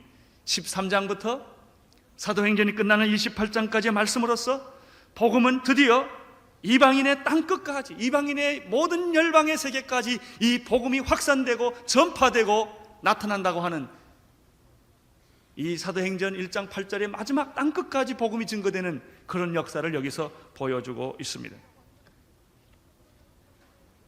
복음이라고 하는 것은 결코 예루살렘에 머물지를 않는 것입니다. 예루살렘에 복음이 왔습니다. 오순절날 성령이 예루살렘에 임했습니다. 그러나 그 복음은 예루살렘에 머물 수가 없습니다. 예루살렘을 머물 수 없을 뿐만 아니라 유다와 사마리아 지방에 머물 수가 없었던 것입니다. 이 복음은 세계로 퍼져나가는 것입니다. 민족과 나라와 모든 계급과 모든 문화적 장벽을 뛰어넘어서 이 복음은 확산되는 것입니다. 복음은 우리에게 왔습니다. 그러나 이 복음은 나에게 머물지를 않습니다. 나에게 제한되질 않습니다. 이 복음은 나를 뛰어넘는 것입니다. 복음이 온누리교회로 왔습니다. 예수 그리스도로 말미암아 온누리교회가 이 땅에 태어났습니다. 여기에 성령의 역사가 있습니다. 그러나 복음은 온누리교회 안으로 제한되지 않습니다. 그분은 그것을 뛰어넘는 분이십니다. 온누리를 뛰어넘어서, 이 민족을 뛰어넘어서, 이 국가와 나라를 뛰어넘어서 이 복음은 이북까지 가게 될 것입니다. 이 복음은 30억 아시아계로 가게 될 것입니다. 이 복음은 우주적인 복음이기 때문에 그런 것입니다. 우리는 민족과 나라의 장벽을 뛰어넘어서, 문화의 장벽을 뛰어넘어서 복음은 이제 세계로, 이방인의 세계로, 열방으로 이 복음이 전진되는 것을 보게 됩니다. 이런 의미에서 사도행전 13장은 사도행전의 분수령과 같은 장이라고 말할 수가 있습니다. 이 복음이 세계로, 열방으로, 모든 민족으로 나아가는 것을 가리켜 우리는 세계 선교라는 말을 씁니다.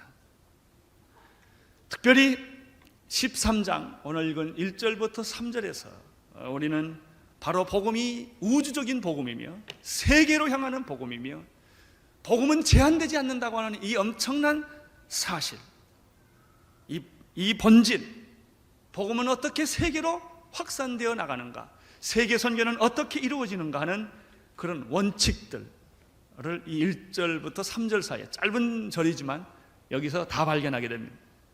이 원리가 28장까지 계속 지속되는 것입니다. 1절부터 3절까지 발견하는 선교의 본질은 무엇입니까? 첫째는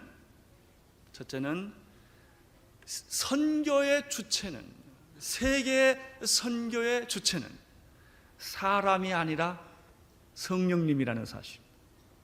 1절, 2절을 한번 같이 읽겠습니다. 시작.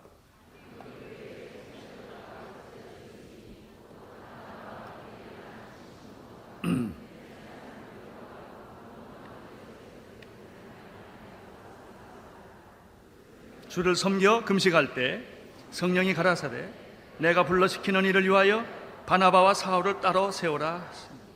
특별히 2절을 보면 성령이 가라사대 이렇게 되어 있습니다. 여러분, 선교란 인간의 아이디어나 이상이 아닙니다. 이념도 될 수가 없는 것입니다. 선교는 내가 깨닫는 것이 아닙니다.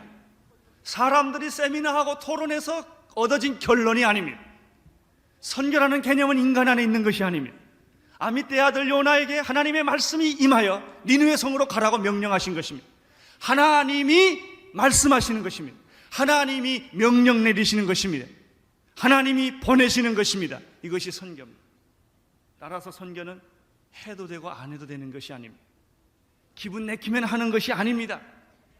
선교는 할 수 있고 또 하기 싫으면 하지 않을 수 있는 것이 아닙니다. 선교는 조건 없이 해야 합니다. 반드시 해야 합니다. 왜냐하면 성령님의 선교의 주체이시기 때문에 그렇습니다. 하기 싫어도 해야 되는 것이 선교입니다.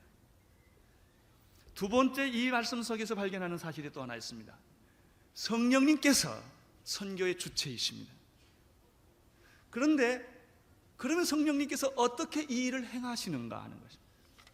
두 번째는 이 선교의 명령을 행하는데 그 수행하는 주체는 지상의 교회라는 사실입니다. 여기 보면 안디옥 교회에 5명의 지도자가 있었다고 말했습니다. 그 사람들의 역할은 선지자 역할과 교사의 역할을 하는 특별히 5명의 지도자들이 있었습니다. 성령님께서 그들에게 말씀하셨다는 것입니다. 성령님께서 선교를 누구에게 맡겼는가? 세상 사람에게 맡기지 않았습니다. 돈 있는 사람에게 맡기지 않았습니다. 지식 있는 사람에게 맡기지 않았습니다. 선교는 하나님의 교회에게 맡긴 것입니다. 우리는 여기서 교회의 본질이 무엇인가를 깨닫게 됩니다. 교회란 무엇인가? 성령의 명령을 받아 선교를 수행하는 곳이다 하는 것입니다. 우리는 사도행전에서 2개의 교회를 모델로 봅니다. 첫째는 예루살렘 교회요, 두 번째는 안디옥 교회입니다. 예루살렘 교회가 안디옥 교회를 낳았습니다. 그렇죠? 저희 교회가 금년이 9주년입니다. 10월 달에 9주년 행사를 합니다. 내년이면 10주년입니다. 우리 장로님들이나 여러분들이 10주년 무슨 일을 하나 해야 될 거라는 생각을 하게 되었습니다. 하나님께서 그 생각을 우리에게 주었습니다. 그렇습니다. 온누리교회는 교회를 하나 낳아야 됩니다. 결혼하면 아기를 낳듯이 교회는 교회를 낳아야 합니다. 부끄럽게도 우리 교회가 하나도 아직 낳지를 못했습니다. 내년에는 교회가 하나 탄생되어야 합니다. 우리 온누리교회가 예루살렘적 같은 교회의 의미가 있다면 이제 안디옥 교회를 하나 만들어야 합니다. 바로 그런 메시지가 여기에 있습니다. 예루살렘의 교회의 특징은 무엇입니까? 하나님의 백성들을 구원하기 위한 모교회로 예루살렘 교회를 주셨습니다. 예루살렘 교회를 보면은 설교가 있었습니다. 그 설교를 듣고 하루에 3,000명이 회개하고 돌아와서 세례를 받았습니다. 회개와 성령 세례가 있는 것입니다. 가르침이 있는 것입니다. 떡을 떼는 것이 있었습니다. 거기에 교제가 있었고 구제가 있었습니다. 이것이 바로 예루살렘 교회입니다. 예루살렘 교회의 특징이 있습니다. 12사도가 중심이라는 것입니다. 예수님의 제자였던 12사도가 중심이었습니다. 오순절 성령을 같이 체험했던 120명들이 교회의 중심 세력들이었습니다. 그리고 예루살렘의 교회는 그때 허다한 유대인들의 교회였습니다. 이방인들의 교회가 아니었고 유대인들의 중심으로 모인 교회였다는 것입니다. 우리는 여기에서 교회라고 하는 것은 양육하는 교회라는 것을 알게 됩니다. 구원을 위해서 교회가 있다는 사실을 알게 되는 것입니다. 그러나 교회는 그것으로 끝나는 것이 아닙니다. 예루살렘 교회는 안디옥 교회를 낳은 것입니다. 그런데 이 안디옥 교회가 아주 특이하고 재미있습니다. 안디옥 교회는 어떤 사람들 중심으로 모였습니까? 예루살렘 교회처럼 12사도가 없는 교회입니다. 이 교회는 유대인들만 모이는 그런 특정한 사람들이 모인 교회가 아니었다는 것입니다. 요즘도 서울에 보면 그런 교회들이 있습니다. 이북에서 피난 나온 사람들이 피난민 교회를 만듭니다. 저기 정동 쪽에 중앙일보 앞에 가게 되면 교회가 하나 있는데 거기는 함경도 분들이 많이 모인 교회입니다. 함경도 아닌 분들은 큰 소리도 못합니다. 그 교회 가면. 저기 화곡동에 가면 전라도 교회가 하나 또 있습니다. 다 이렇게 어떤 특징으로 어떤 계층의 사람들이 모일 수 있는 그런 교회들이 있을 수가 있습니다. 이 예루살렘의 교회는 유태인들이 모인 교회고 예수님의 12제자들이 중심된 교회입니다. 그러나 예루살렘 교회가 낳은 안디옥 교회는 그렇지 않다는 것입니다. 사도가 하나도 없습니다. 그리고 이 교회에 모인 구성원을 보면은 인정과 계급과 모든 것을 초월한 다양한 세력들이 이 교회에 모여 있다는 사실을 우리는 알게 됩니다. 오늘 성경의 1절에 보니까 안디옥 교회에 선지자들과 교사들이 있었는데 첫째는 누구입니까? 바나바였습니다. 바나바는 사도행전 4장 36절에 한번 나오는 분인데 출신이 어디 출신입니까? 사이프러스, 지금 구브로입니다. 레이 족속이라고 말했습니다. 두 번째 있는 사람이 누굽니까? 니게르라고 하는 시므온입니다. 니게르는 라틴 말입니다. 시므온은 헬라 말입니다. 니그로에서 나온 말입니다. 피부색이 검은 사람입니다. 그러니까 아프리카에서 어떤 개종자였음이 틀림이 없습니다. 세 번째 나타나는 사람이 있는데 구레네 사람 루기오입니다. 루기오는 로마식 표기법입니다. 이분은 구레네 출신인데 아마 로마의 어떤 영향권을 받은 분이라고 생각할 수가 있습니다. 네 번째 사람이 누굽니까? 헤롯의 젖동생 마나엔이었습니다. 세례 요한을 죽였던 헤롯입니다. 헤롯과 같이 한 유모 밑에서 젖을 같이 먹었기 때문에 젖동생이라고 말하는 것입니다. 어떤 그 당시의 권력 계급층에서 온 사람이라고 대충 추측할 수가 있습니다. 이렇게 볼 때 안디옥 교회는 예루살렘 교회가 굉장히 다르다고 하는 것을 알 수가 있습니다. 그 히브리 유대인들만 모인 곳이 아니었습니다. 예수님의 사도들의 전통성만을 고집하는 그런 교회도 아니었습니다. 다양한 세력들이 모여서 그들이 하나님을 찬양하며 영광을 돌리는 그런 교회였다는 것을 알 수가 있습니다. 우리는 여기서 교회의 본질을, 새로운 본질을 하나 봅니다.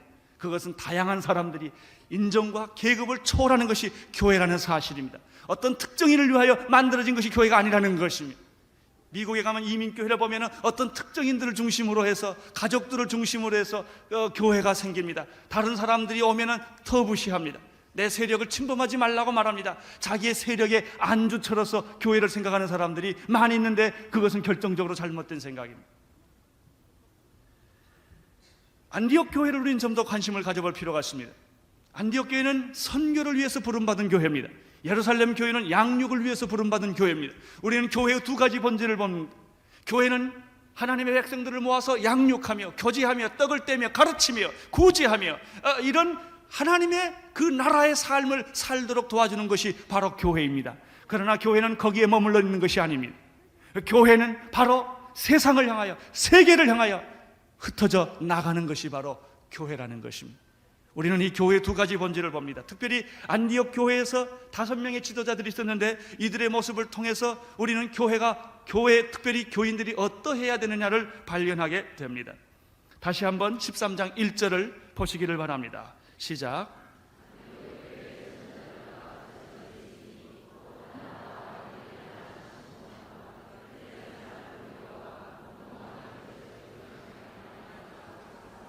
여기 보면은 선지자들과 교사들이 있었다고 말했습니다. 그들이 하는 일은 하나님의 말씀을 예언하며 선포하는 예언자적인, 선지자적인 그런 역할을 하는 일을 했다고 합니다. 또 한 그룹은 하나님의 말씀을 가르치는 교사의 역할을 했다고 말했습니다. 이 두 말을 종합해 보면 하나님 말씀에 봉사하고 헌신했다고 말씀을 드릴 수가 있습니다. 여러분, 교회에 오셔서 무엇을 제일 중요하게 생각하십니까? 여러분이 교회에 오셔서 제일 먼저 봉사해야 할 부분은 말씀입니다. 배우든지 가르치시든지. 배우는 게 자존심이 상하시는 분은 가르치십시오. 가르칠 자신이 없으면 배우십시오. 배우는 게 싫으면 가르치십시오. 절대로 중간에 있지 마십시오. 교회 나오면서 제일 불행한 사람은 왔다 갔다 하는 사람입니다. 마당만 밟고 있는 사람, 주일날 예배 드리고 가버리는 사람, 그분은 정말 교회의 축복을, 교회의 그 영광스러운 비밀과 축복들을 다 잃어버린 껍데기만을 가지고 사는 사람인 것입니다. 여러분, 말씀에 봉사하시기를 바랍니다. 말씀을 배우십시오. 말씀 안에 들어가십시오. 그리고 이 말씀을 가지고 다른 사람과 나누십시오. 하나님의 말씀은 살았고 운동력이 있는 것입니다. 여러분이 말씀을 배울 때, 말씀을 선포할 때 1대1이든지 그것이 큐티가 됐든지 그것이 많은 사람을 가르치든지 작은 사람을 가르치든지 여러분이 말씀 앞에 섰을 때 능력을 경험하게 되는 것입니다. 우리 성도들의 가장 중요한 본분은 이 선지자적인 역할과 교사의 역할을 감당하는 것입니다. 바로 이런 교회가 안디옥 교회였습니다. 2절을 보시기를 바랍니다. 주를 섬겨. 그분들이 두 번째 한 것이 무엇이었습니까? 주님을 섬기는 것이었습니다. 미니스터였다는 것입니다. 목회를 했다는 말도 됩니다. 그분들은 신실하게 주님을 섬기며 봉사한 사람들이었습니다. 나는 여러분들이 교회에 이런 봉사가 있게 되기를 바랍니다. 이런 섬김이 있게 되기를 바랍니다. 만약 여러분들이 설교만 듣고 간다면 그것은 극장에 와서 영화 한 편 보고 가는 것과 다름이 없는 것입니다. 우리는 삶을 나누어야 합니다. 여러분, 호텔에 가서 아무리 좋은 음식을 먹어도 내가 집에서 먹는 밥만 못하는 것입니다. 내가 밥을 할 줄 알아야 합니다. 빨래도 할 수 있어야 합니다. 내가 설거지도 할 수 있어야 합니다. 내 집을 만질 수 있어야 합니다. 그것이 살아있는 부부인 것입니다. 호텔에 가서 좋은 음식 먹고 오는 사람들은 그것은 가정이 아닙니다. 그것은 호텔입니다. 신앙생활은 호텔과 같은 것이 아니라 가정과 같은 것입니다. 여기서 빨래도 하고 설거지도 하고 수고도 하고 봉사도 하는 것입니다. 내 집을 그렇게 할 때 이것이 삶이에요. 많은 사람들은 신앙을 삶으로 가지려고 하지 않고 하나의 멋진 사상으로 갖기를 원하는 것입니다. 그럴 때 그 신앙은 여러분과 아무 상관이 없게 됩니다. 봉사하는 사람이 되기를 바랍니다. 주님을 섬길 수 있는 사람이 되기를 바랍니다. 호텔에서 가서 음식만 먹는 사람이 아니라 여러분이 밥을 지어서 먹을 수 있게 되기를 바라는 것입니다. 신앙은 생활인 것입니다. 섬기는 것입니다. 교회 구석구석에 와서 섬길 수 있게 되기를 바랍니다. 그 사람은 교회에 대한 애정이 있습니다. 교회 왔다 갔다 와서 얻어먹고 가는 사람들은 어려운 일 있을 때 다 흩어져 버리는 사람입니다. 고난이 있을 때 함께 동참하지 못하는 것입니다. 나는 이런 사람을 생각을 해봅니다. 매일 교회 출근을 하루에 한 번씩 교회 마당을 한번 밟고 가는 거예요. 일이 없어도 집에 갈 때 그냥 교회를 거쳐가는 거예요. 그냥 교회 잠깐 와서 기도하고 가는 거예요. 그런 사람과 일주일 동안 까맣게 잊어버렸다가 주일날 교회 오는 사람과는 하늘과 땅 차이인 것입니다. 이 사람들은 주님을 섬기면서 교회를 섬겼습니다. 세 번째 보면은 저들이 주를 섬겨 뭐 할 때라고 그랬습니까? 금식할 때라고 말했습니다. 여러분, 이 사람들은 금식할 줄 아는 사람이었습니다. 필요하면 금식을 했습니다. 예수를 10년, 20년 믿으면서 금식 한 번 안 해본 사람들이 있습니다. 참 위대한 사람들입니다. 산기도 한 번 안 가본 사람들이 있습니다. 10년, 20년 예수 믿으면서 성경 한 번 제대로 못 읽어본 사람 많습니다. 난 참 대단하다고 생각합니다. 어떻게 이렇게 존재하십니까? 여러분, 우리가 신앙생활은 그렇게 편한 것이 아닙니다. 전쟁과 같은 것입니다. 영적 전쟁인 것입니다. 정말 땀이 피가 되도록 기도하지 않으면 견딜 수 없는 일들이 있는 것이 우리의 신앙의 현장인 것입니다. 금식하지 않으면 견딜 수가 없는 것입니다. 밤을 새우지 않으면 견딜 수 없는 것이 우리 신앙의 현실인 것입니다. 그들은 금식하며 주님을 섬겼습니다. 기도하면서 주님을 섬겼습니다. 이것이 바로 초대교회 성도들의 모습이었습니다. 우리들이 여러 가지 일들을 많이 합니다. 위원회가 많습니다. 성가대를 합니다. 유년주일학교 봉사를 합니다. 그러나 그런 일을 했다고 성경이 말하고 있지 않습니다. 여러분이 그런 일들은 다 우리가 할 수 있습니다. 그러나 그것보다 중요한 것은 말씀의 봉사라는 것입니다. 무슨 일을 하든지 성경 중심이어야 한다는 것입니다. 무슨 일을 하든지 주님께 헌신하고 희생하는 봉사가 있어야 된다는 것입니다. 무슨 일을 하든지 금식하는 일이 있어야 된다는 것입니다. 여러분, 일 중심으로 가면 우리는 위기에 만나게 됩니다. 일은 할 수도 있고 안 할 수도 있어야 합니다. 일을 하다가 그것을 포기할 수도 있어야 합니다. 일이 나의 우상이 아니기 때문에 그런 것입니다. 우리가 포기할 수 없는 것은 기도인 것입니다. 때를 얻든지 못 얻든지 말씀 안에 서 있어야 하며 우리가 어떤 형편에 있어서든지 기도를 해야 한다는 것입니다. 기도를 하고 있다면, 우리가 금식을 하고 있다면, 말씀 앞에 서 있을 수 있다면 우리에게 어떤 일을 맡겨주더라도 그것은 문제가 되지 않습니다. 그러나 기도를 하고 있지 않다면, 금식하고 있지 않다면, 우리를 정말 하나님 앞에서 섬기는 자세가 없다면, 말씀 앞에 서 있지 않다면 아무리 위대한 일을 맡겨줘도 그것은 위기가 될 수 있다는 것입니다.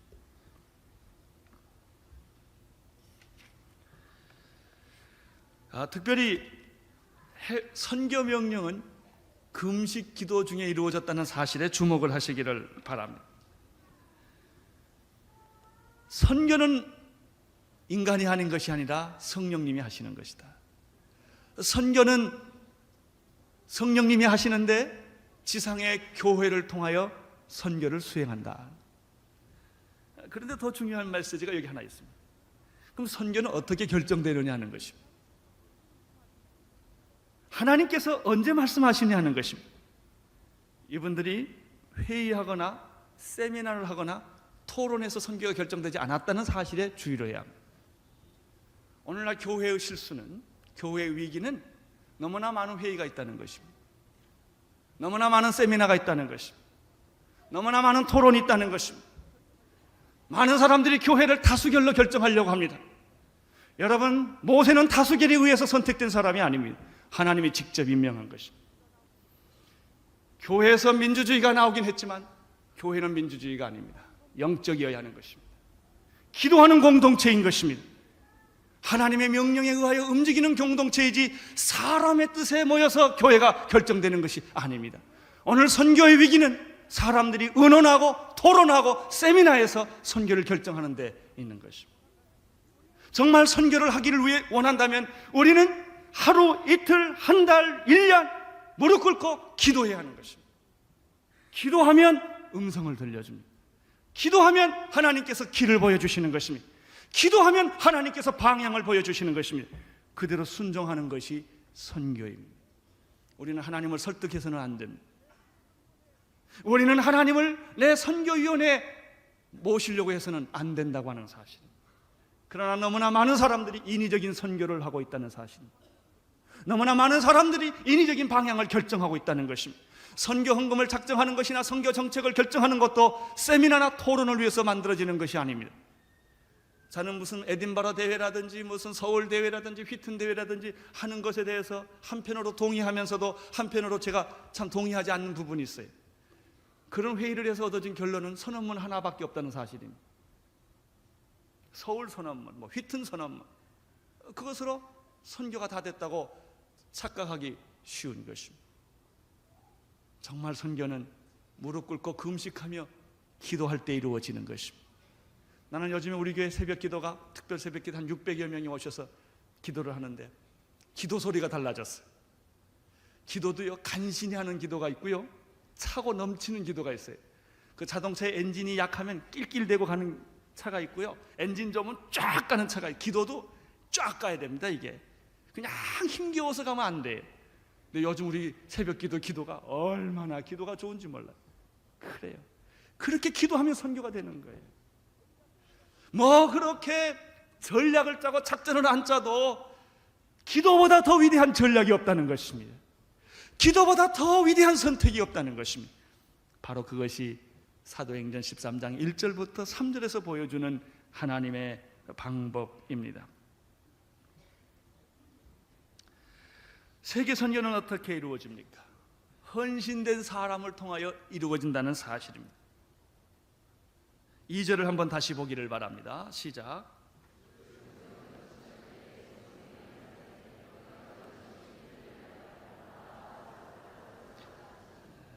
주를 섬겨 금식할 때 성령이 가라사대 내가 불러 시키는 일을 위하여 바나바와 사울을 따로 세우라 하시니. 세계 선교는 모든 사람이 다 하는 것이지만 특별히 부름받은 사람이 있다는 것입니다. 여기 보면 따로 세우라는 말씀이 있습니다. 하나님께서 바나바와 사울을 갑자기 선교하라 이러지 않았다는 사실을 기억하시기를 바랍니다. 바로 이 자리에 음성을 들려줘가지고 바나바야 너는 떠나라 이렇게 하지 않았다는 거예요. 오래전부터 바나바와 사울을 준비시켰다는 사실입니다.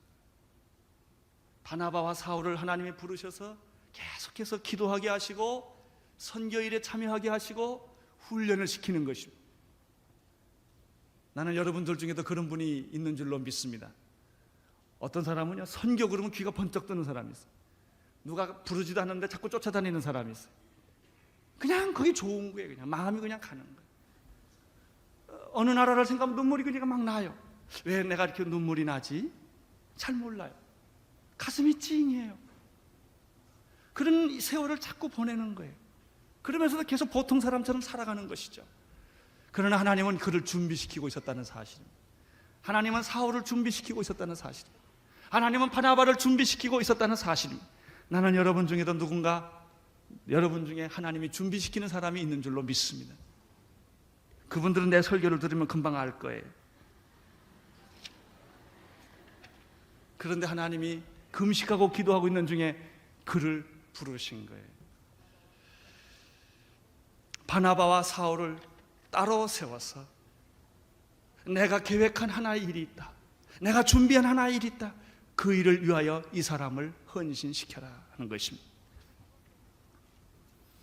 여기서 따로 세운다는 말은 구분한다는 말입니다. 구별한다는 말입니다. 어떤 속박이나 제도로부터 해방시킨다는 말입니다.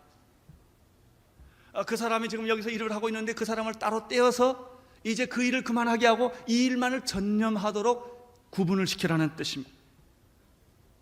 선교란 그런 것입니다. 이 일도 하고 저 일도 하는 것이 아닙니다. 하나님이 그 일을 위하여 특별히 불러주신 것입니다. 우리는 이것을 좀 더 쉽게 이해하기 위하여 목사라는 그 직책을 생각할 수가 있습니다. 제가 신학교 다닐 때 보면 동창생 중에 하나가 55세에 오신 분이 있었어요. 그래서 제가 물었어요. 이 나이에 와서 어쩌자고 오셨냐고. 이제 3년 동안 공부하고 2년 인턴십하고 그리고 목사고시도 반 떨어지는데 목사고시 보고 목사가 되면 은퇴할 나이가 돼. 그래도 그분이 하는 말이, 그래도 이 길을 내가 55년을 피해왔는데 마지막 더 이상 피할 수가 없어서 여기 왔다고 그런 간증을 한 분이 있었습니다. 그렇습니다. 그는 하나님이 부른 사람이었는데 이 핑계 저 핑계하고 도망 다녔던 것입니다. 늦게라도 하나님이 불러주셔서 오게 되었습니다. 내가 어떤 직장을 가지고 결혼 생활하고 다 하다가 하나님 불러서 그걸 다 그만두고 신학교에 가서 목회를 하는 것입니다. 졸업하고 목회를 하게 되는 것입니다. 하나님의 일을 하게 되는 것입니다. 하나님의 일을 할 사람이 세상 일을 하면 하나님이 기뻐하지 않습니다. 레위 족속이 사업을 하면 기뻐하지 않습니다. 그는 하나님의 일을 해야 합니다. 그가 사업에 능력이 있고 재능이 많다 할지라도 그는 다른 일에 봉사하지 않도록 하나님이 그를 특별히 세워서 불러주셨던 것입니다. 선교사가 그런 사람이 있습니다. 의사가 있었는데 그가 돈을 벌고 잘 있었는데 하나님이 그 일을 하지 않게 하고 선교사로 보내는 것입니다. 그는 구별돼서 따로 떼어져서 세상 일을 그만두고 가게 하는 것입니다. 바로 이런 것을 여기서 의미하는 것입니다. 하나님께서 바나바와 사울을 목회하고 있었는데 교회 안디옥 교회를 섬기고 있었는데 그 일을 하지 말라는 것입니다. 목회를 그만두라는 것입니다. 그리고 너는 특별하게 부름을 받았기 때문에 내가 너에게 준비하고 계획한 일을 하라고 구별해서 따로 떼어서 해방을 시켜서 속박해서 릴리스 시키는 것입니다. 그 일만 하게 했다는 것입니다. 이렇게 해서 세계 선교가 시작되는 것입니다. 과연 직업을 포기하고 헌신할 수 있는가 하고 내가 여러분에게 물어본다면 다 고민하게 될 것입니다. 나는 부름을 받았는가 그러면 다 고민하게 될 것입니다. 저는 최근에 재밌는 분에게서 참 놀라운 헌신에 대한 얘기를 들었습니다. 미스터 헌트라는 분인데 지난 새벽 기도 시간에 제가 이분을 초청해서 간증을 하게 했습니다.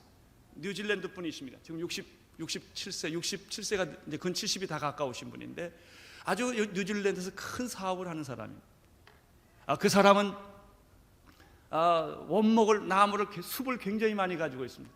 제 아내가 그분의 비행기를 타고 한번 가봤는데 끝이 없이 숲이 많다고 하는 얘기를 들었습니다. 그분이 서울에 왔습니다. 같이 식사를 하면서 저한테 그분이 이런 말을 합니다. 너희 교회는 비즈니스 선교사를 헌신시키는 일이냐고 물어요. 우리는 다른 선교사를 헌신하는 일 있지만 비즈니스 선교사는 없다고. 그랬더니 그분이 자기 얘기를 해요. 자기가 20대 후반에 헌신했다는 것입니다. 그러나 목사가 된 거거나 선교사가 된 것이 아니라 비즈니스로 헌신했다는 것입니다. 그 후로 이 사람이 성실하게 비즈니스를 60, 70이 다 되도록 해왔는데 자기가 모든 번 돈을 주님을 위해 쓴다는 것입니다. 그리고 비즈니스를 하는 모든 영역에서 자기는 선교사와 같은 마음으로 전도를 한다는 것입니다. 그 사람을 볼 때 저는 한 목사의 성숙보다 더 큰 성숙을 그 사람의 얼굴 속에서 발견하게 되었습니다. 그분하고 이야기하는 동안에도 그 사람 포켓 속엔 계속 전도지, 선교단체 소개문이 나오는 것입니다. 이 사람은 목사가 아닙니다. 선교사가 아닙니다. 그는 비즈니스맨입니다. 그는 그가 번 모든 돈에 거의 자기가 기본적으로 써야 할 돈을 빼놓고는 전부 재단에 다 넣는 것입니다.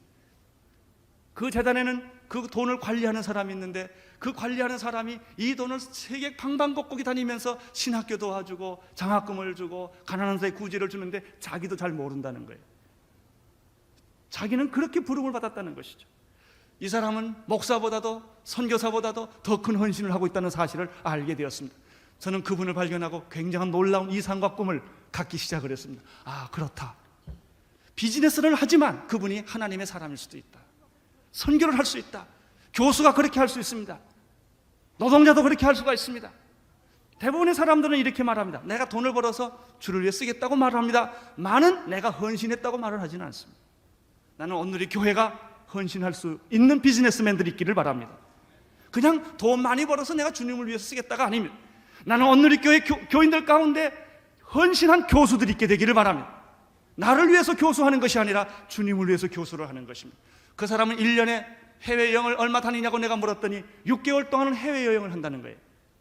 왜 그렇게 다니냐면 전도하러 다니기 때문에.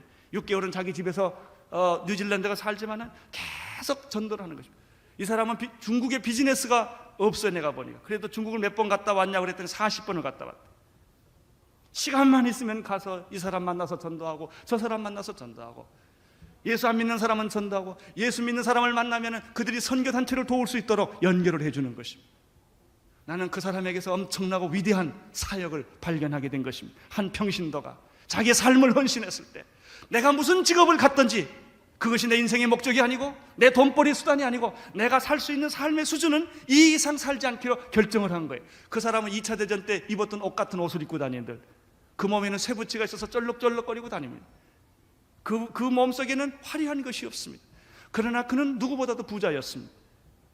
그렇지만 그가 그 돈을 자기가 쓰지도 않았습니다. 대부분의 사람들은 돈이 있으면 자기가 이 사람 저 사람 나누어 줍니다. 그렇게 하면 하나님께 죄를 짓기 때문에 그렇게 하지도 않고 그 돈을 전부 다른 사람한테 맡겨서 돈을 쓰게 하는 것입니다. 얼마나 아름답습니까? 여러분, 이 사람은 비록 비즈니스맨이었지만 헌신된 사람이었다는 것입니다. 선교사와 똑같은 사람이었다는 것입니다. 나는 그런 교수들이 있기를 바랍니다. 나는 그런 비즈니스맨들이 있기를 바라는 것입니다. 나는 그런 전문가들이 우리 교회에 있게 되기를 바라는 것입니다. 여러분의 삶이 헌신되어야 합니다. 헌신되지 않고서는 아무 일도 이루어지지 않기 때문입니다. 3절을 보시기를 바랍니다. 시작. 우리가 다섯째 이 본문에서 발견하는 선교의 또 하나의 원리는 선교의 시작은 순종에서부터 비롯된다는 것입니다. 5명의 안디옥 교회 지도자들이 성령님의 이 음성을 들었을 때 얼마나 놀랬겠습니까? 생각해 보십시오. 5명 중에 2명을 보내라는 것입니다. 생각해 보십시오. 그 중에서도 바나바와 사울을 보내라는 것입니다. 그 사람들은 이렇게 질문했을 것입니다. 그러면 우리는 어떡하라고? 이 두 사람이 가버리고 나면 안디옥 교회는 누가 목회하라고? 얼마나 당황했겠습니까? 만약에 그럴 리는 없겠지만 그럴 일도 있을 수 있죠. 하용조 목사를 보내라고 이렇게 음성이 딱 들렸다고 생각하십니다. 저를 보내주시겠습니까? 나는 보내줄 수 있게 되기를 바랍니다. 그분들이 이런 당황함이 있었던 거예요. 그래서 그 사람들이 3절에 보면 뭐라고 그랬죠? 더 금식을 끝나지를 못하고 계속합니다. 금식하며 그 다음에 뭐라고 그랬죠? 기도했습니다. 그렇지만 그들의 결론은 무엇이었습니까? 순종이었습니다. 안수하고 그들을 포기한 것입니다. 이것이 교회입니다. 교회가 이렇게 할 수 있어야 합니다. 포기할 수 없는 것을 포기해야 합니다. 가장 좋은 것을 내놓아야 합니다. 우리는 과거 이런 얘기를 가끔 들었습니다. 1차 대학, 2차 대학, 3차 대학 떨어지면 가는 것이 신학교라고. 그렇습니까? 사람들은 이렇게 말합니다. 선교를 해야 된다. 다 선교사로 가야 된다고. 그러나 내 자식은 안 된다고. 내 자식은 미국 가야 합니다. 유학을 해야 합니다. 의사가 되어야 합니다. 당신의 자식을 보내라고 할 때는 안 보내려고 하는 것입니다. 다른 사람은 가라는 것입니다. 내가 돈을 주겠다는 것입니다. 그렇습니까? 그게 선교입니까? 아닙니다. 선교는 여러분이 가셔야 하는 것입니다. 제일 좋은 것을 내놔야 합니다. 자식 중에도 제일 좋은 자식을 내놔야 합니다. 그것이 선교입니다. 제가 알고 있는 선교단체들을 보면 일부러 박사학위를 안 합니다. 박사학위를 하면 교수로 가야 되니까. 그러면 현장을 떠나야 합니다. 가난한 자를 떠나야 합니다. 자기보다 못 배우고 자기보다 지식이 없고 자기보다 형편없는 사람들 같이 있으려면 자기가 그 자리에 있어야 하는 것입니다. 그래서 일부러 선교사들, 정말 좋은 선교사들은 공부할 자질이 너무나 많은데도 불구하고 자기가 현장에 죽을 때까지 있고 싶어서 그런 유혹을 뿌리치는 것을 내가 수없이 많이 봤습니다. 누가 선교사로 가야 합니까? 누가 목사가 되어야 합니까? 여러분 자녀들 중에서 제일 똑똑하고 믿음 좋은 자녀들이 선택해야 합니다. 세상에 좋은 것들은 다 주고 하나님에게는 쓰레기만 드리겠습니까? 우리가 교회 봉사하고 헌신할 때 보면은 자기가 쓰기는 별 볼 일 없고 버리기는 아까운 것들 다 교회에다 줍니다. 여러분 정말 여러분의 삶의 위협을 받으면서까지 헌금해 보신 일이 있습니까? 다 남을고 쓸만하니까 주지 모험하지 않습니다. 신앙은 모험인 것입니다. 여러분 안디옥 교회에서 가장 소중한 바나바와 사울을 내놨다는 사실이 선교의 시작이라는 사실을 기억해야 합니다. 만약에 우리 한국에 100년 전에 선교사들이 시시한 사람이 왔더라면 한국이 변했겠습니까? 연세대학이 생겼겠습니까? 유화대학이 생겼겠습니까? 배지학당이 생겼겠습니까? 아닙니다. 미국에서도 거기에 남아있으면 얼마든지 잘 살 수 있는 사람들, 얼마든지 존경받고 살 수 있는 사람들이 부름을 받고 자기 위치를 다 포기하고 한국의 그 당시의 한국은 어떤 한국이었습니까? 죽음의 땅이었습니다. 그곳에 와서 평생을 고생하고 한 생애를 마쳤기 때문에 선교의 장은 열렸던 것입니다. 우리는 우리가 가지고 있는 최고의 것을 바쳐야 합니다. 그것이 선교입니다. 시시한 것을 드리는 것이 아닙니다. 내가 쓰다 남은 찌꺼기나 쓰레기 같은 것을 던지는 것이 아니라 내 생애의 가장 중요한 핵심을 드리는 것입니다. 그것을 드리면 내가 망할 만큼, 그것을 드리면 내 존재가 없어질 것만큼, 이것이 바로 헌신이요 선교였다는 사실입니다. 그것이 바로 바나바와 사울을 내놓을 수 있었던 안디옥 교회 성도들의 위대한 선택이었습니다. 선교란 의논에서 하는 것이 아닙니다. 선교란 상황 때문에 하는 것도 아닙니다. 아시아로 전도하러 가렸던 사울에게 하나님은 나타나셔서 아시아 전도를 금하셨습니다. 그것이 하나님의 선교의 방법입니다. 정말 선교를 하고 싶습니까? 여러분의 방법을 내려놓으십시오. 여러분이 나는 이 나라라고 하겠다는 생각까지도 내려놓으셔야 합니다. 어떤 사람은 그렇게 말합니다. 하나님, 나는 꼭 이 나라 가서 선교하겠습니다. 그러나 하나님의 생각은 아닐 수도 있습니다. 내가 아무리 그 나라를 가고 싶어도 하나님이 바꾸라고 그러면 바꾸는 것이 선교입니다. 따라서 금식하셔야 합니다. 기도하셔야 합니다. 순종할 마음이 있어야 합니다. 주님 어떤 명령을 내리시든지 우리는 순종하기를 원하나이다. 이것이 바로 사도행전 13장 1절부터 3절까지 일어난 세계 선교의 출발이었다고 하는 점입니다. 우리는 결론으로 이렇게 세 가지를 요약할 수가 있습니다. 성령님께서 일을 시작하셨다는 것입니다. 두 번째는 성령님께서 일을 시작할 수 있도록 안디옥 교회 성도들은 환경을 만들어 주었다는 사실입니다. 세 번째로 하나님의 명령이 내렸을 때 그들은 가장 어려운 선택과 결정이었지만 바울과 바나바를 선교사로 내주기로 결정했다는 사실입니다. 이제 이 사실로 인하여 1차, 2차, 3차 전도 여행이 시작되며 바로 이 여행은 전 세계로 급기야 퍼지게 되는 것입니다. 나는 오늘 이 교회가 그런 교회가 되기를 바랍니다.